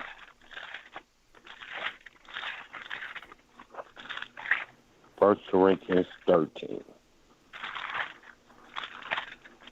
Elder Lawyer, read that for me. The greatest gift is edify. Okay. Hit that real quick. Hold up. Hold tight, brother. Hold on. Let me know when you're there, brother. Yes, sir. I'm at Chapter 14. 13. Okay, hold on. Elder Lawyer, 14 and what? You can start at verse 1. Okay. Hey, brother, go. I got 13, but I need you to go to 14 because we're going back to 13. You there? All right. I'm in 1 Corinthians chapter 14. Okay, so we're gonna put you on track here, right? Start at the first verse. Okay. Follow after charity and desire spiritual gifts, but not rather than ye may prophesy. So what is the greatest gift? That you may what? Prophesy. Okay, now you have a gift. You look in the sky. You see black people. Finish reading. For he that speaketh in an unknown tongue speaketh not unto men, but unto God. For no man understandeth him, howbeit in the spirit he speaketh mysteries. So this is talking about in particular. You want me to continue? Yeah, I need you to listen. You have people who have gifts who feel that the gift of tongues is something that they should be able to utilize amongst other people. And Paul said, go home with that. Because the church isn't edified when God is talking to you, unless you're going to tell us what God is saying. So the same way, when everyone have their different gifts, you can look up into the sky and see things. Right? Finish reading. Correct. Finish reading. But he that prophesied speaketh unto them to edification and exhortation and comfort. He that speaketh in an unknown tongue edifieth himself, but he that prophesied edifieth the church. Exactly. So you have now you have to listen, because I know there's a little feedback. So give me space to speak in between. So you may have a gift that edifies for you. But if it's not edifying for the church and isn't fruitful for other people to benefit from what we're seeing, then it's for you. Right? Finish reading. Right. I would that ye all speak with tongues, but rather than ye prophesy. For greater is he that prophesieth than he that speaketh with tongues, except in interpret, that the church may receive edifying. Now there's more. I need you to read the 6th verse because it's going to go off the tongues into more. Read. Speaking in tongues. No. Now, brother, if I come unto you speak. What verse are you at there? Excuse me? I'm at verse 6. Come on. Now, brethren, if I come unto you speaking with tongues, what shall I profit you? Except I should speak to you either by revelation or by knowledge or by prophesying or by doctrine. Okay, come on. And even things without life giving sound, whether pipe or harp, except they give a distinction in the sounds. How shall it be known what is pipe or harp? Come on. For if the trumpet give an uncertain sound, who shall prepare himself to the battle. Come on. When we go on? Keep on. So likewise, ye accept utter by the tongue words easy to be understood. How shall it be known what is spoken? Let's get straight to it. Speak into the air. Here's the point I need you to focus on. Read the 12th verse. Okay. Read Even it. So, yea, for as so much as ye are zealous of spiritual gifts, seek that ye may excel to the edifying of the church. Hold up. It says, even so ye, for as much ye are zealous of spiritual gifts, which we all have. And I'm not saying you don't have that gift, right? But if we have that gift, it says, seek that ye may excel to the edifying of the church. Because you have to understand or so realize. Now, listen to what I'm saying. You have to quantify how you having that gift edifies the church or the gospel or the ministry of Christ. Not to say that what you're doing. Well, can I? I'm saying, but if you're ready to answer me before I'm finished speaking, then I think we're getting double feedback. That's why. Okay, yeah. This is what I'm saying, though. But I hear you. Listen, like for instance, I'm a man that edifies, right? Some of the things that I am gifted in certain areas, I understand when that's for me and not for everyone else. When I'm here for the people, I'm here to edify because they're here to get understanding. So whatever gifts I have, that's between me and the Most High, that would probably be a stumbling block to others, I keep to myself. Now, it'll come a time where that gift will come in handy. Suppose something happens where there's something that I have, a gift that isn't edifying, but it's a gift the Most High have given me. And we're out together and I'm being directed and I see something based on that gift the Most High have given me that's directing us in the right way from harm to safety. That's when that gift comes into play. But when we're here for the teachings, we're only here to edify the word of the Most High and what he has to say in directing us as a people. Coming into one fold, one Lord, one faith, one baptism. That's what this forum is for. It's not for individual gifts. Because we all have gifts. Right, I understand. Okay, all right. I'm not downplaying your gift. But what I'm saying is the greatest gift is that you can consolidate that into edifying and use that for when it's time. Yeah. Okay? Yes, sir.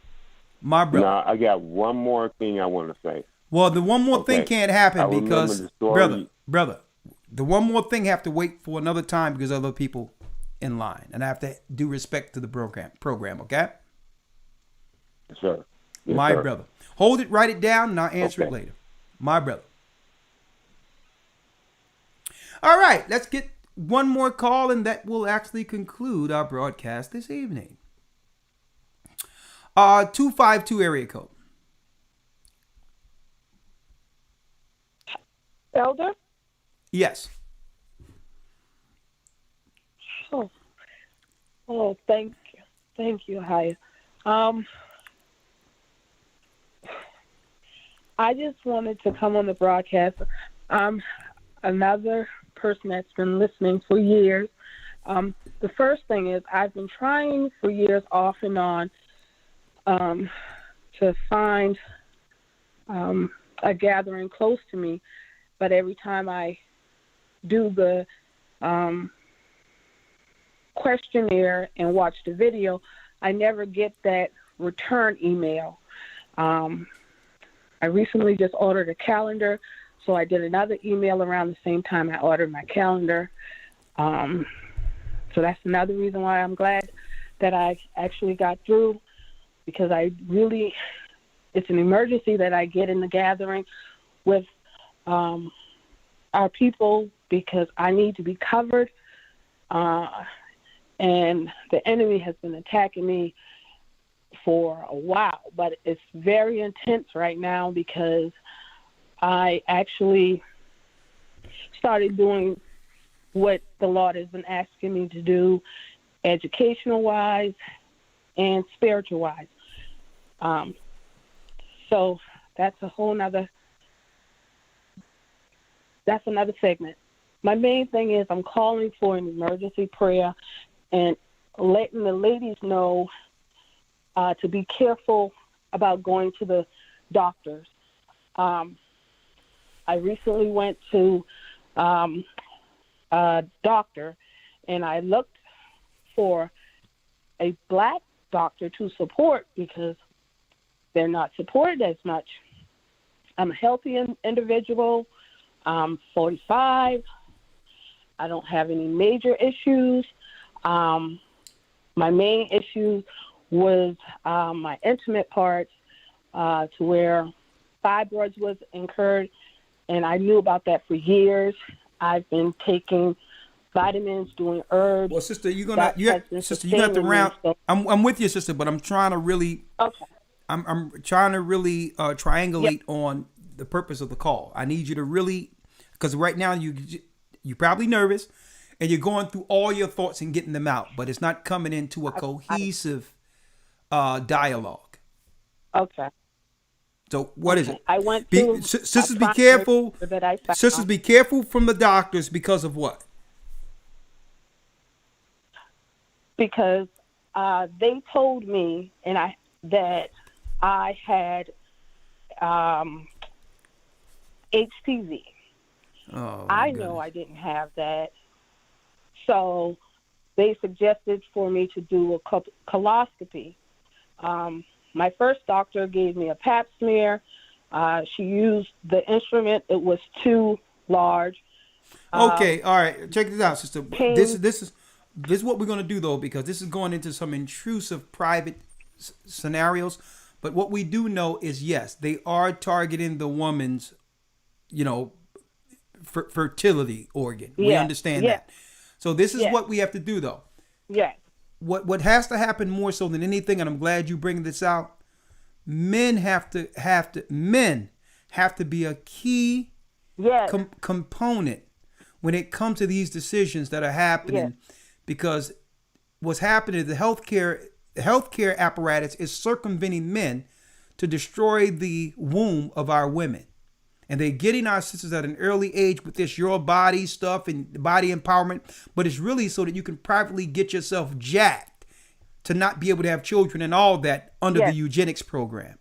So, all that HPV, all that crap is crap. It's to get you, first of all, to make you believe something is wrong with you so that they can actually get to you to do something to you in certain circumstances. I've seen that.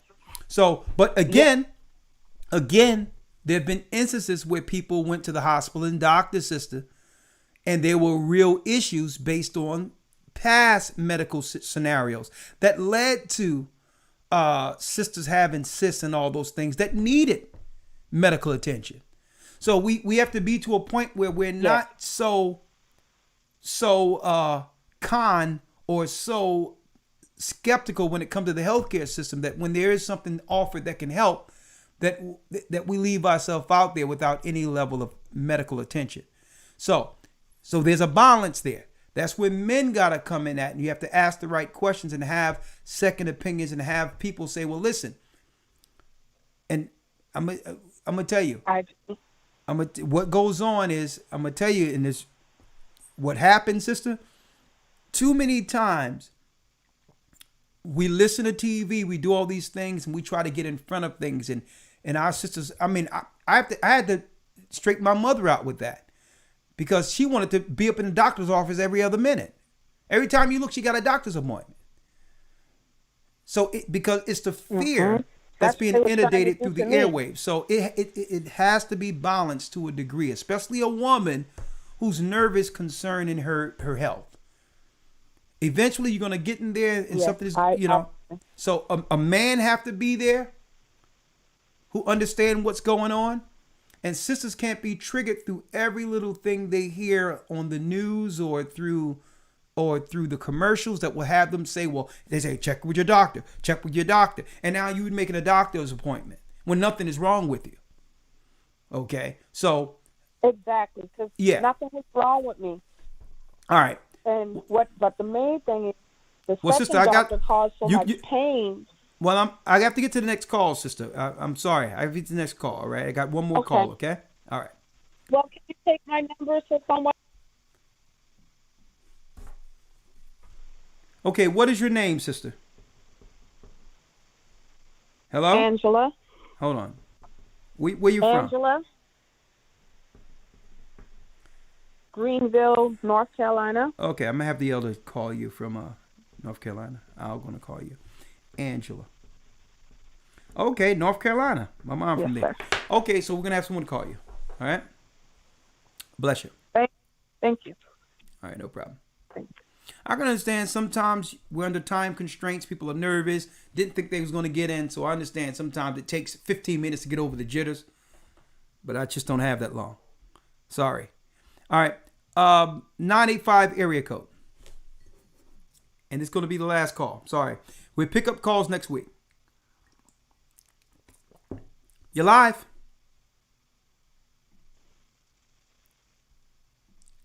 I tried you. 757 area code. Were you here earlier? No, there's another 757. 757 area code. Hello? Yeah, you're live with the Gathering of Christ Church. Last call. I'm sorry, sir. I just want to say this is Sister Claudette from Newport News, Virginia. All right. And it feels so great to be a part of the show tonight. I haven't been here in a while. I've been working a lot. And I just want to say that I've been learning the truth now since 2009. And the truth that I've learned has answered so many questions of my wives. And I'm just so grateful and thankful that God led me to GOCC, and I will continue to follow and just continue to search for the word and study and just continue to watch the shows. I can't travel too much to the local body near me because I do a lot of work that has me around a lot of people, so I don't want to go around the church so much. But I'm just honored to be a part of the body of Gathering of Christ Church, and God himself led me to this church. I know I might sound weird saying this, but I had dreams of this church years before I found this church. And the night I found the church on YouTube, I fell to my knees in prayer because I was so amazed that this vision of you God sent to me as plain as day. And when I saw your face on YouTube, it was a clear note that God is with me.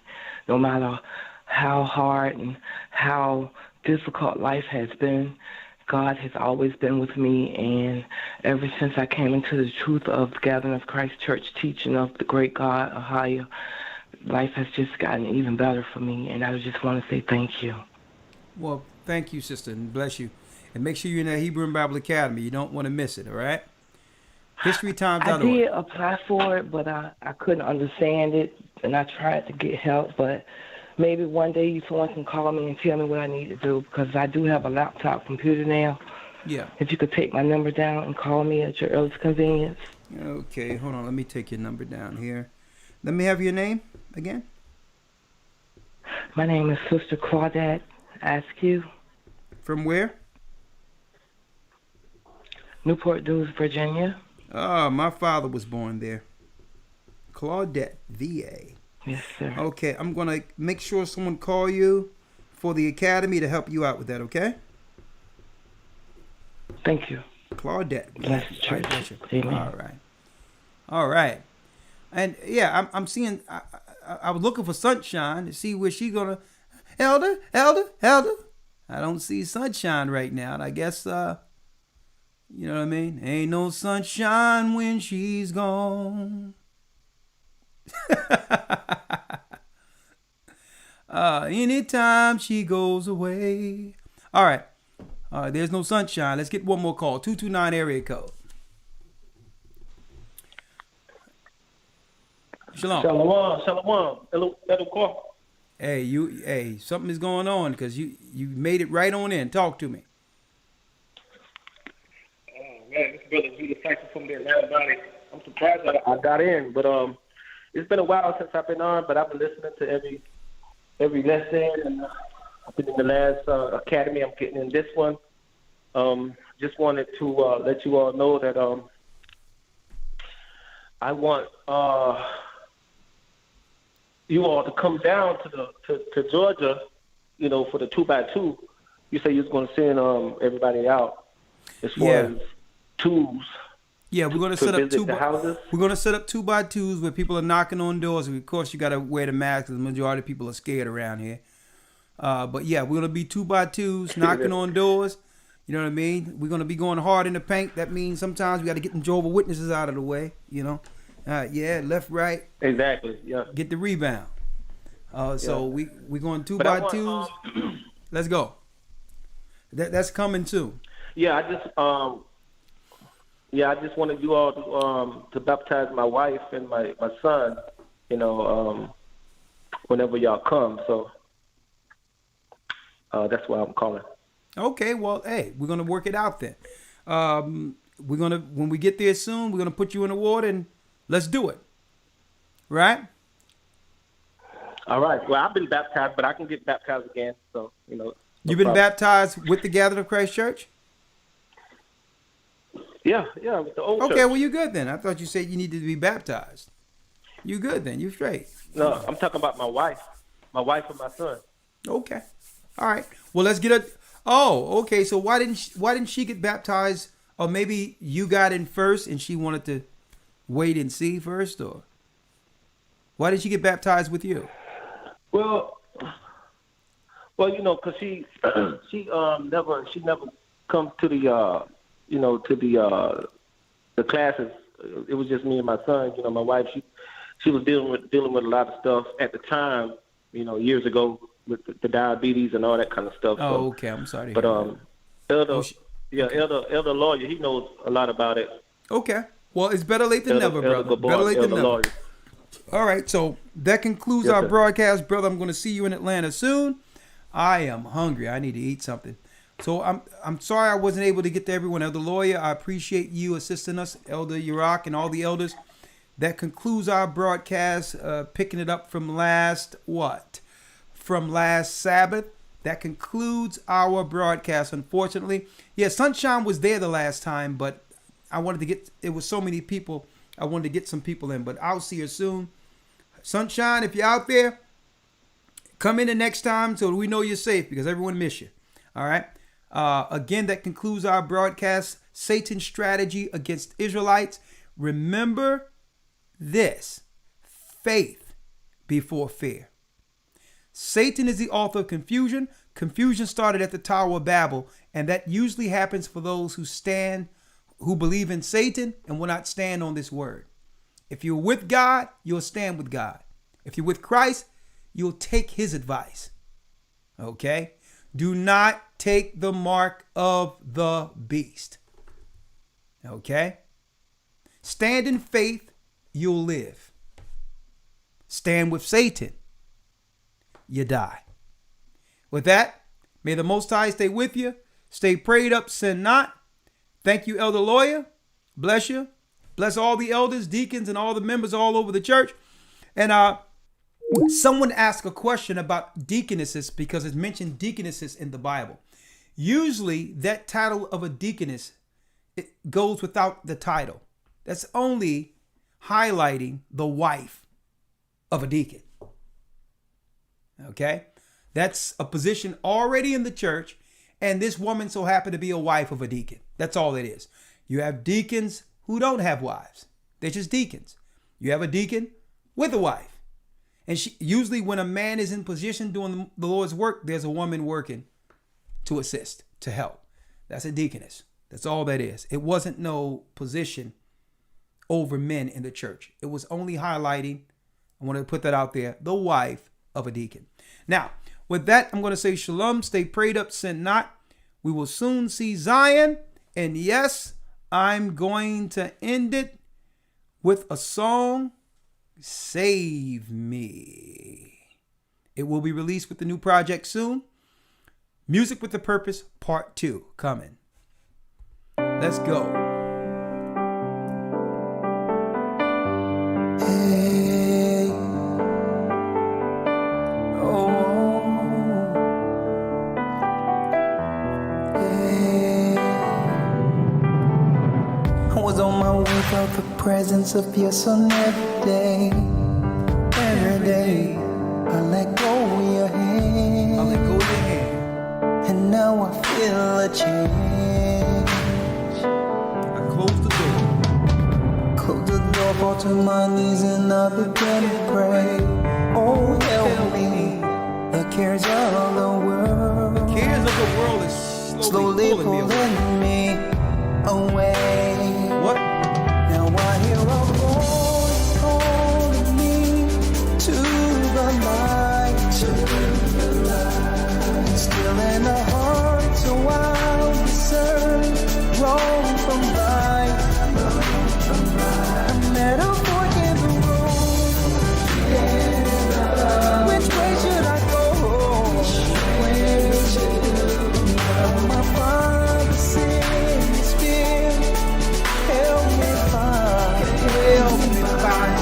save me. Bible fell on the floor and opened to the Lord. And I can't believe what I saw. I saw me singing willfully. I won't break your law no more. Sing your songs, open the door. Back to me. Oh Father, please forgive me.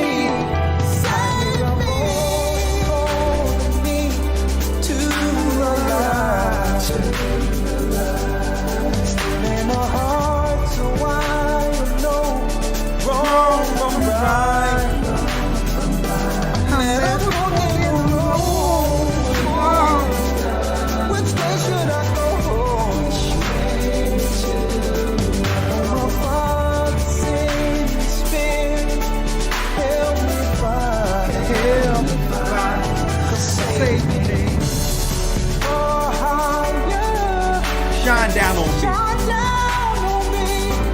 I'm one of your sons of Jacob.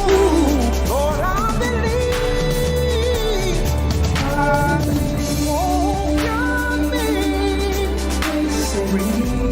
to the light. Sing your song so I will know. Wrong from right. I'm at a fork in the road. Which way do I go? My Father said, your Spirit, help me find. Save the voice calling me to the light. From the snare in the heart, so I don't know wrong from right. Let us find the road. Yes, where should I go? Oh, how you sing your son, make me right. Help me find, save me.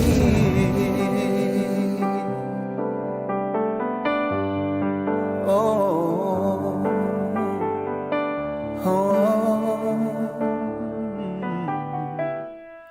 come save me.